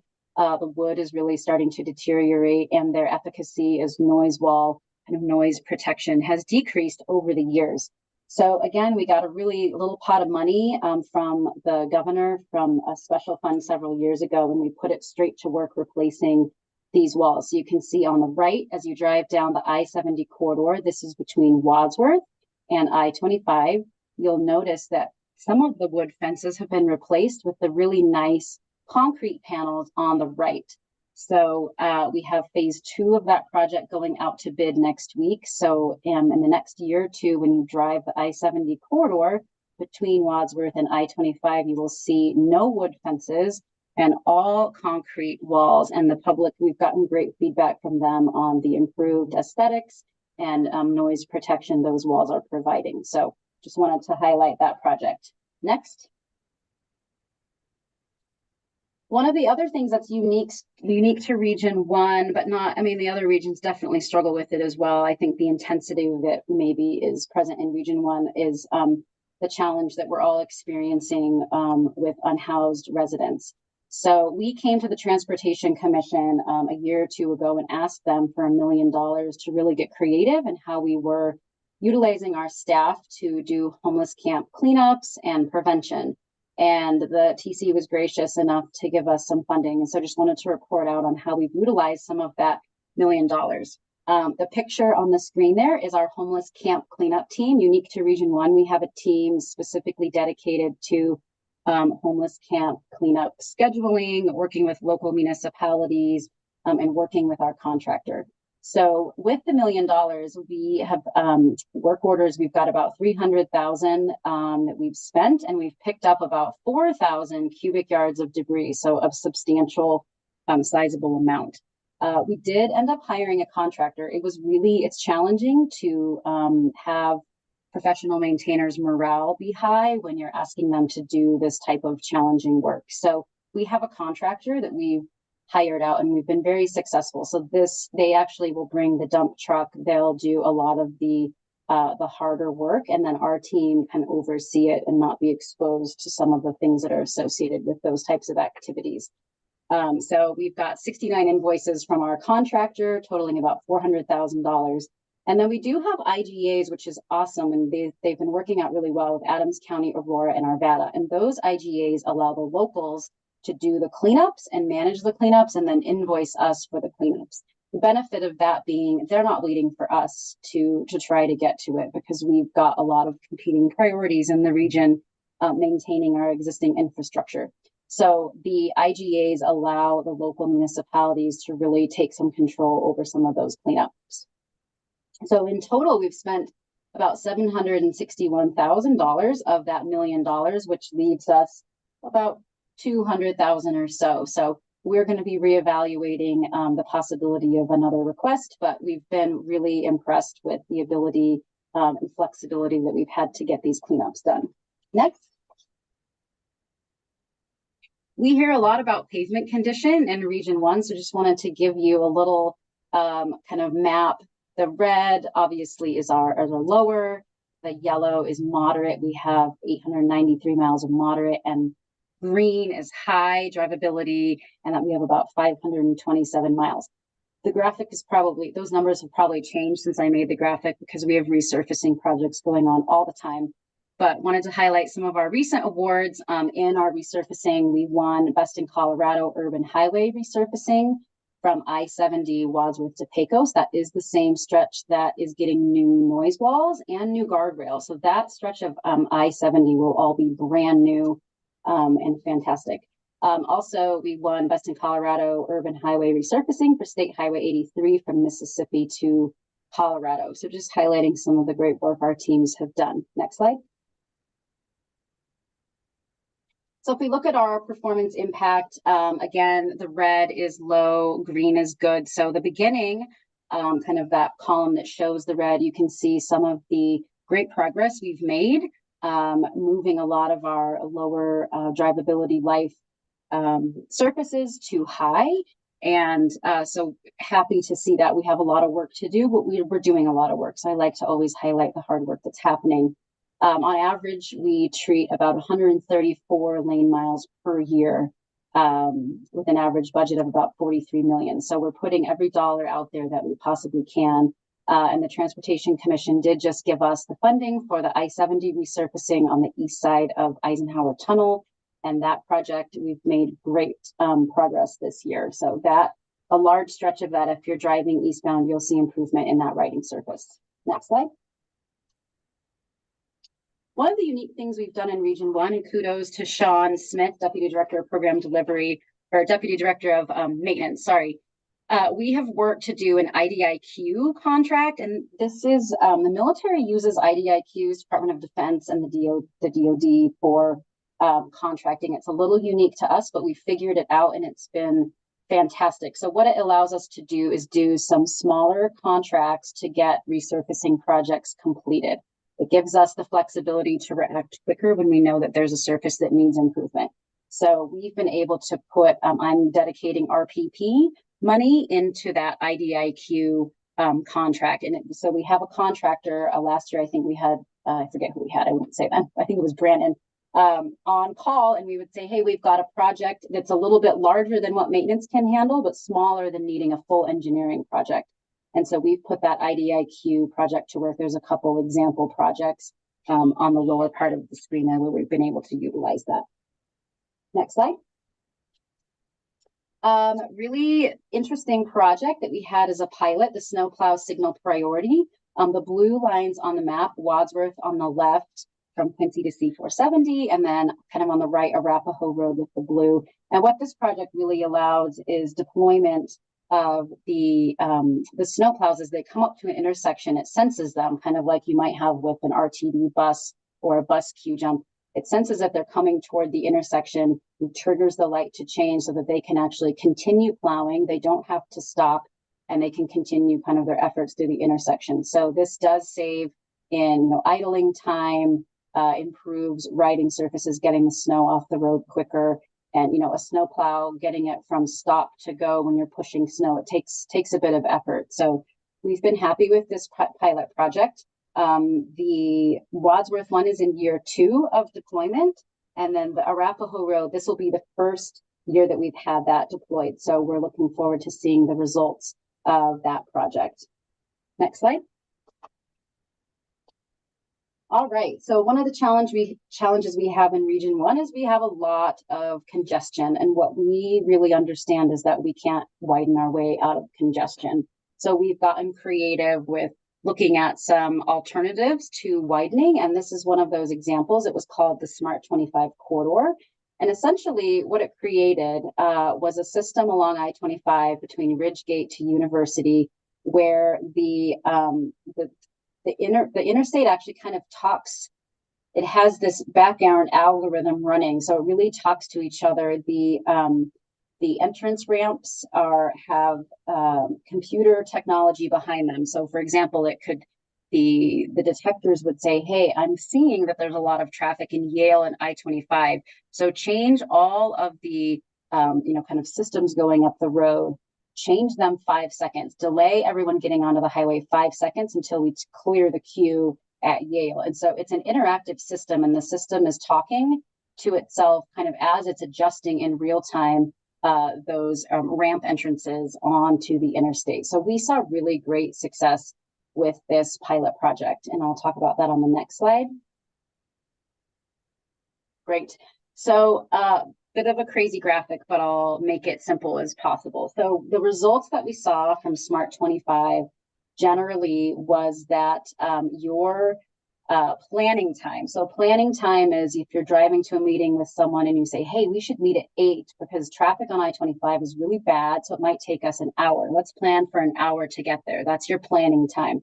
So what we saw with the corridor is a peak reduction, PM peak reduction. PM is on kind of the right side of the screen where you see kind of the higher level bar charts on the table there. So we saw a reduction of about 20% or 5.4 minutes, which is good. So that was an improvement. So the average travel time, we also saw an improvement. So we planned for an hour, but how much time did it actually take us? And so what we saw is that we had a reduction of that average travel time of 14.3%. So if you're looking at the bar chart, the kind of the orange dashed line is before we installed Smart 25. That's about how much time you would plan to get through the I-25 corridor. And then the orange line, the solid line kind of shows after we incorporated Smart 25, what actually happened. So you'll see that reduction of 20% there. And then the blue lines are the time it really took. So you've got your baseline kind of dashed, it was higher, and then it decreased by that percent with the solid blue line. So overall, we were pleased with the pilot. We have applied for a SMART grant, not to be confused with Smart 25. It's a long acronym. And we're hopeful to be able to do some more analysis and studying on this because we did have to end the pilot project. It was a pilot, but we did see enough value that we want to continue evaluating options along I-25. Next slide. All right, this is my last slide before I will take questions or comments. So Region 1 is a peaks to plains region. We stretch all the way from Eisenhower Johnson Tunnel all the way down to Douglas County. So we do have a lot of wildlife. So I wanted to highlight some of the wildlife work that our teams have integrated into some of our key projects. You'll notice on the Floyd Hill project, we currently have a wildlife crossing being constructed at exit 254, the Genesee Wildlife Crossing. But just an example of some of the utilization of these crossings by elk, and we have a bear and we have some deer. So we've really seen success in our wildlife crossings, which also reduces animal vehicle collisions, which is always a positive when we see an increase in safety. So just wanted to highlight our wildlife efforts. And final slide. Great. This is just a picture of our team. We were in the Arvada Harvest Festival this year. We can't do any of the work I just talked about without our team, without all the hard work they do, their dedication, their innovative ideas to make the transportation system better for the traveling public. So we do try to take some time to recognize our employees and have some fun. And our names, my name, and then the deputy directors are listed on the right part of the slide. Thank you for your time.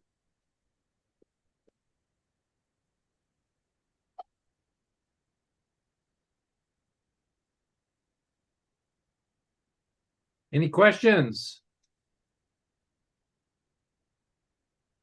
Okay, Darius.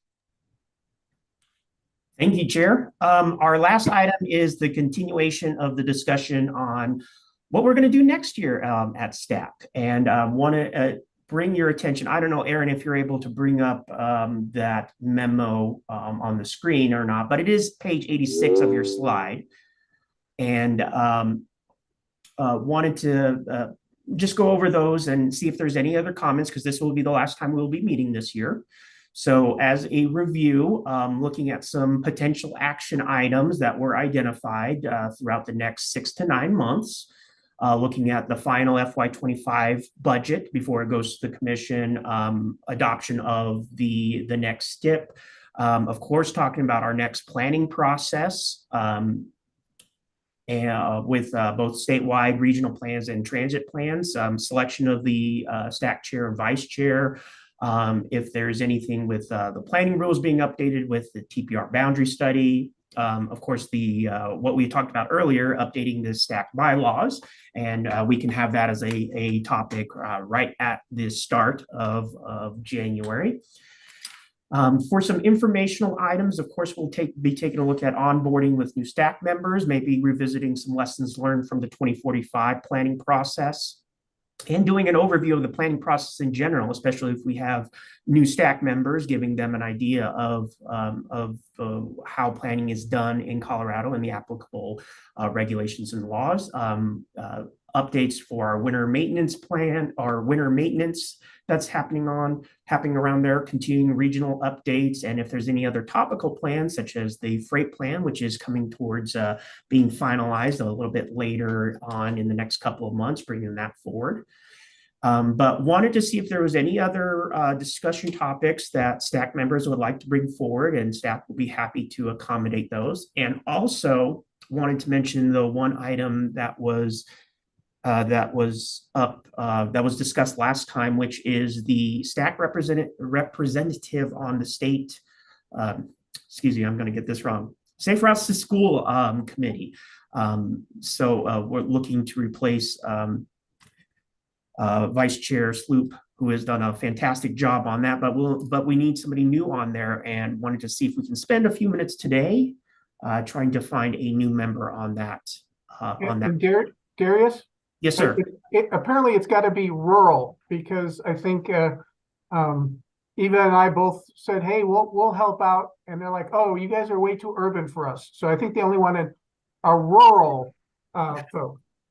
Thank you, John. Appreciate the clarification. So if there is a rural STAC member who would be available to serve on the committee, and Heather, I don't know if you have anything to add on with Safe Routes to School.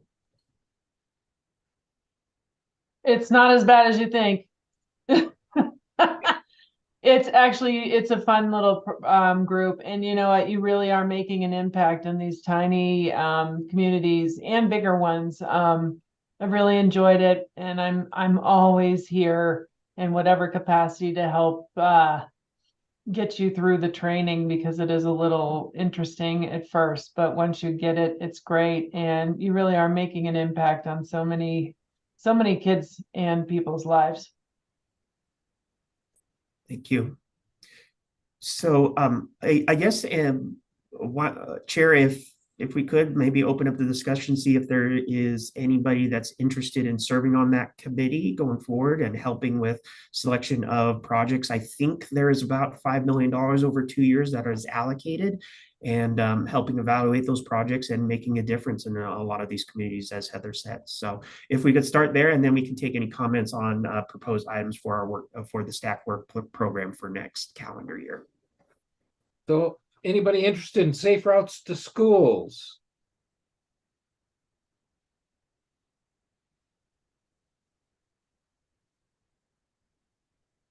Well, I have to beat them off before they reply, volunteer, so.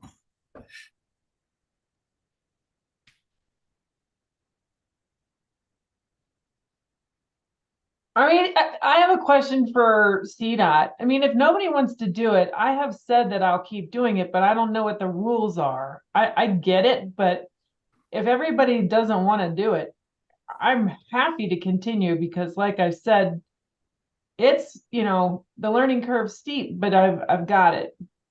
Okay. Well, I'm currently in one slot there, but it's not the slot that Heather will be vacating. I'm not exactly sure how it's earmarked, the one that I'm in, but I'm on the Safe Routes to School committee. We haven't convened in quite a while, but so if there's another opening there, we need to get somebody on it. And I think we have the program administrator, Melissa. Are you on? I don't know if she was able to join. I am. I'm here. Yay. Yes. Hello, everyone. I'm just starting my video so you can see me. But yes, Commissioner Baker is joining. His term starts in January. So he is representing one of the TPR positions that we are required to have. So there's 2 TPR representatives, as well as 2 MPO, as well as some other representatives from bike, ped, community education. So there's nine of us total. And it's a 2-year term. And as we've heard, the primary role is to review our Safe Routes to School applications, which is a lot of fun. And Heather alludes to that we use an online application. So there is a little bit of a learning curve to go ahead and score within that system. But we try to provide a lot of assistance to do that, to make it easy for everyone. So would love to have someone join us, and happy to set up an additional meeting with you individually, where if you want to talk about it a little bit more, and I can give you some more details. And we don't meet that much, but because we are going to be doing project selection in next year, time will be a little bit more intensive in 2024, and then 2025 it's a little bit more of a broader programmatic look at things for Safe Routes to School. Yes, and Rachel, I saw she put in here, Rachel's as part of the group, and see, she's saying it's great too, and so it's not too much of a time commitment, so it's lots of fun. Oh, okay, Stephanie. Okay. Yay, Stephanie. You'll be great. Okay. All right. Well, Stephanie, I will get your contact information and follow up with you so we can talk a little bit more about this. But thank you so much for the time on this meeting so we can find someone. Agreed. Thank you. Appreciate it, Stephanie. And I do want to recognize all the excellent work that Heather has done on it. And I think Melissa, I think we have something for Heather. Then I'm not sure when we can get it to you, but next time one of us meets Heather, we will give you a token of our appreciation or certificate for all the excellent work you've done on it. It's been fun. I mean, I know Melissa just cracks up half the time because I'm like, wait a second, why is anybody looking at it from this angle? So I love this committee. It's of all the ones that I am officially leaving, because I am officially done as a council person in 9 days. I would say you have ranked to the top of my my lovely commitments, and it'll be fun. It'll be one that I'll miss. I will miss you too, Heather. I just want to add that, and thank you. I second Darius's comment for thanking you. So. All right, Chair, I guess if there's wanted to see if there's any other comments on the proposed items on the work program that staff can help gather up and get this finalized for our next meeting. Hey, Darius? Yes, sir. Just a suggestion, because I don't think Herman is still on. Or maybe circle with Herman and find out about the recommendation where we have the TPR representatives getting together and having that other meeting. It might be nice to either have a check-in before the TPR meeting on the STAC agenda, or a check-in after on the TPR agenda, just to sort of either get sort of a marching order of hot items beforehand, or tell everybody what happened after. But that might be a good thing to add if Herman thinks it's a good idea. Excellent suggestion. We can put it yeah, on. real quick. I'm still on, and yeah, I think that's good. We haven't really contemplated exactly when a first meeting of that group would be, but I think there is probably a strategic timing of when that would make the most sense to have it. So we'll certainly consider when the right time is. I think it's in the first couple months of next year, but the timing of when the rulemaking would happen versus when we would have a meeting like that, I'm not sure. Haven't gotten that far yet, but yeah, I'd be happy to chat with you about it on it if you have some thoughts on when good timing would be, John. I think it'd behoove you guys to use the people that were on it the first time, at least for understanding that we lifted heavy stuff when we opened up the bylaws. Yeah, and I think that's a real good suggestion too. I guess, you know, my head space is get the commission to put something relatively general into it, and then kind of like the program distribution, we didn't want to slant what your recommendations would be. We want you guys to figure out what's going to work best, and if that means STAC informing your bylaw changes that would adhere to whatever the commission adopts, is to reconvene or convene a committee or whatever, all for it. Yeah, I just would hate to reinvent a wheel that's already been done. Agreed. Yeah, that certainly would be a good first step to pull that back out and see how it may already comply with what we might have the commission adopt if they adopt it.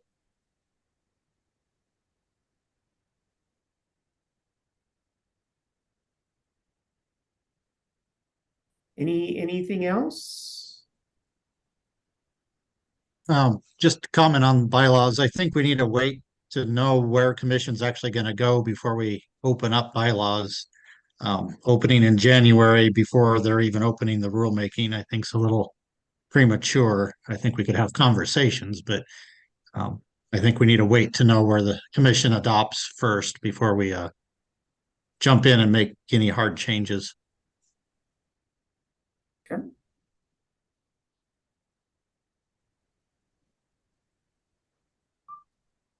Okay, Right. anything else to be brought before the stack? I want to remind everybody that there's no meeting in December, and the stack will meet again on January 4th. January 4th, 2024. Seems like a long ways away, but it's only next week. Darius, anything else? Yeah, I just wanted to note on that. And Aaron, correct me if I'm wrong, but I believe we're going to try to get the materials ready for this ahead of the holiday season. So you'll have some fun reading after Christmas. Okay. So that means we have to get together also to approve the agenda. Yes, we'll set that up, Chair. Okay, good. Okay. Nothing else? Then we'll consider the stack adjourned. Just want to remind everybody also that the track is meeting this afternoon. I think at 1:30 to 3, I think is what it is. And